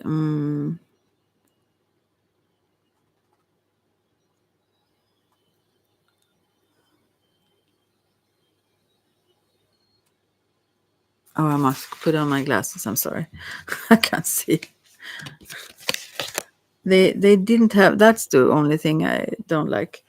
They have like their text in this booklet is like not black. It's like, so you can hardly see it. So let's see now. Maybe with the glasses I can see better though, but it's still dark. Let's see. You may have been forced to work at a shopping center instead of going to college. And how bad your situation even feels, there is hope that if you're prepared to look for it, it's a little bit like the first card there. Try to take a step back and think about how you handle the thing you have just lost. Focus on more so on, oh, do you focus more so on what you have lost than what you have? This seems very correlating to the previous one asking there. Let go of the negative feeling and use the energy instead to get your everything on track once again. So yeah, those cards seem very similar in a sense. So and for number two, some message for you, or whatever question you have. Here we have the world. Oh, so beautiful card in this deck. I haven't seen all this deck actually. It's an old hand holding a little boy or someone. There are two hands holding hands, like a young person, kid, and an older. So beautiful. Let's see now. What it says here. I love the descriptions of the cards in this deck also very much so far.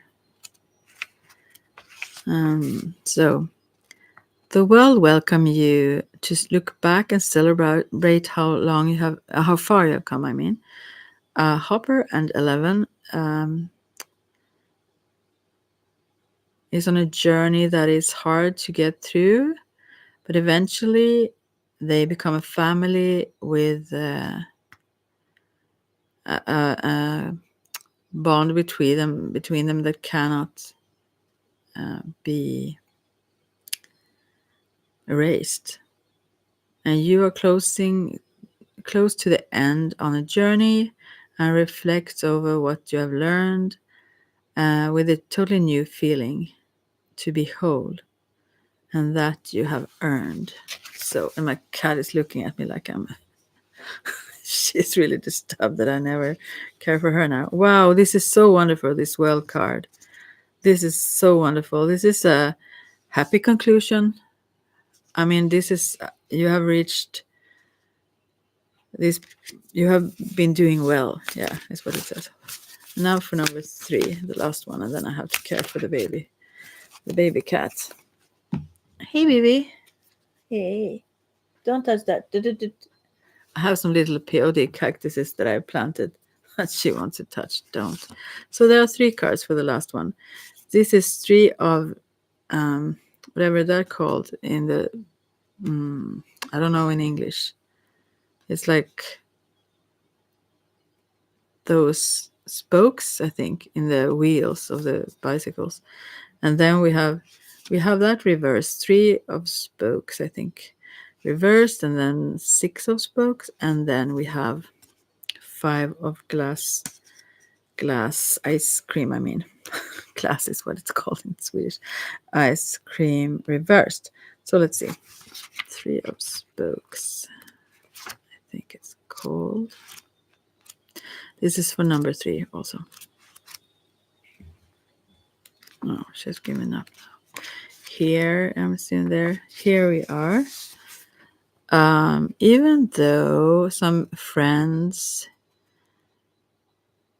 need to be apart sometimes, it's likely that you will be involved in some fight, or maybe you need some time for yourself. This is about emotions then. It's like 3 of Cups reversed. So this is emotional, so it can be best to tell what you feel so that your friends don't feel that they need to wonder what's wrong when you maybe pull away a bit. Explain that you need to be by yourself and that you will be ready for a new tour on the bikes after that. So, and then 6 of Spokes, if it's called that, upright.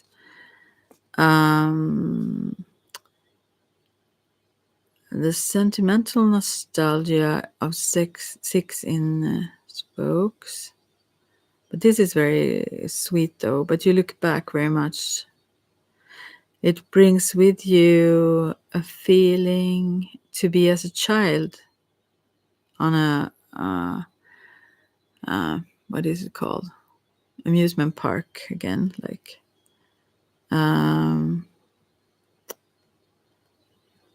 it brings up memories from childhood and from innocence of the childhood and the past that brings you peace and happiness. Yeah. I don't know how to interpret this. Buy a slush, I don't know what that is, with cherry taste.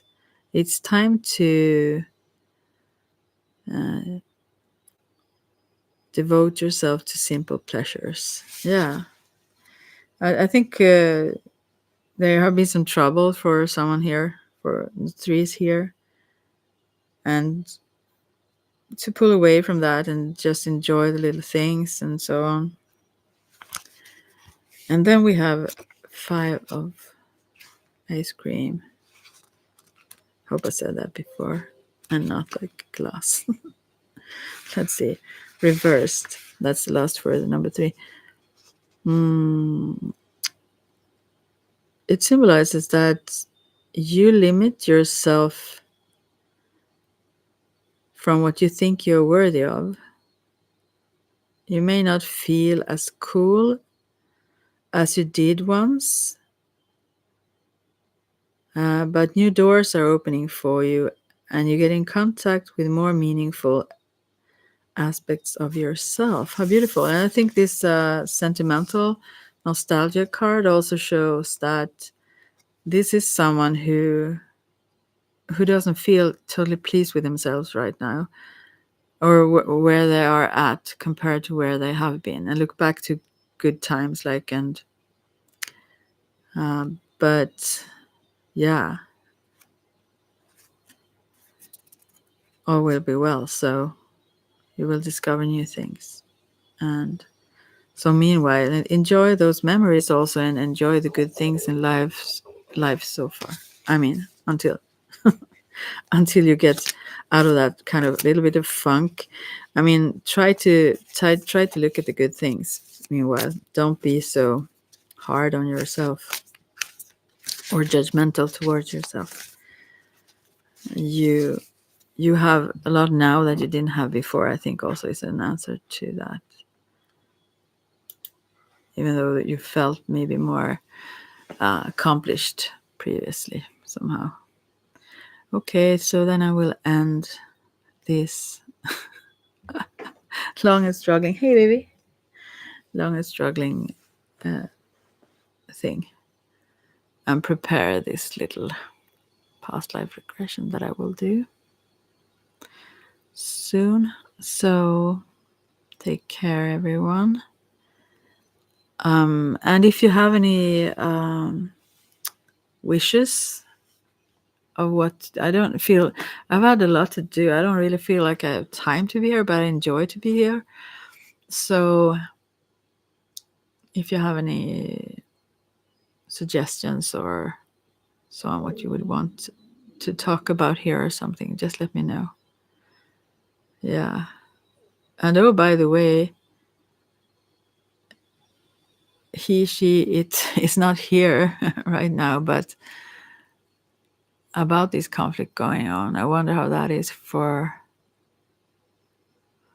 Sadom and Magic, actually, with the Jewish. I mean, if you have discovered that that have changed things or whatever, yeah, whatnot.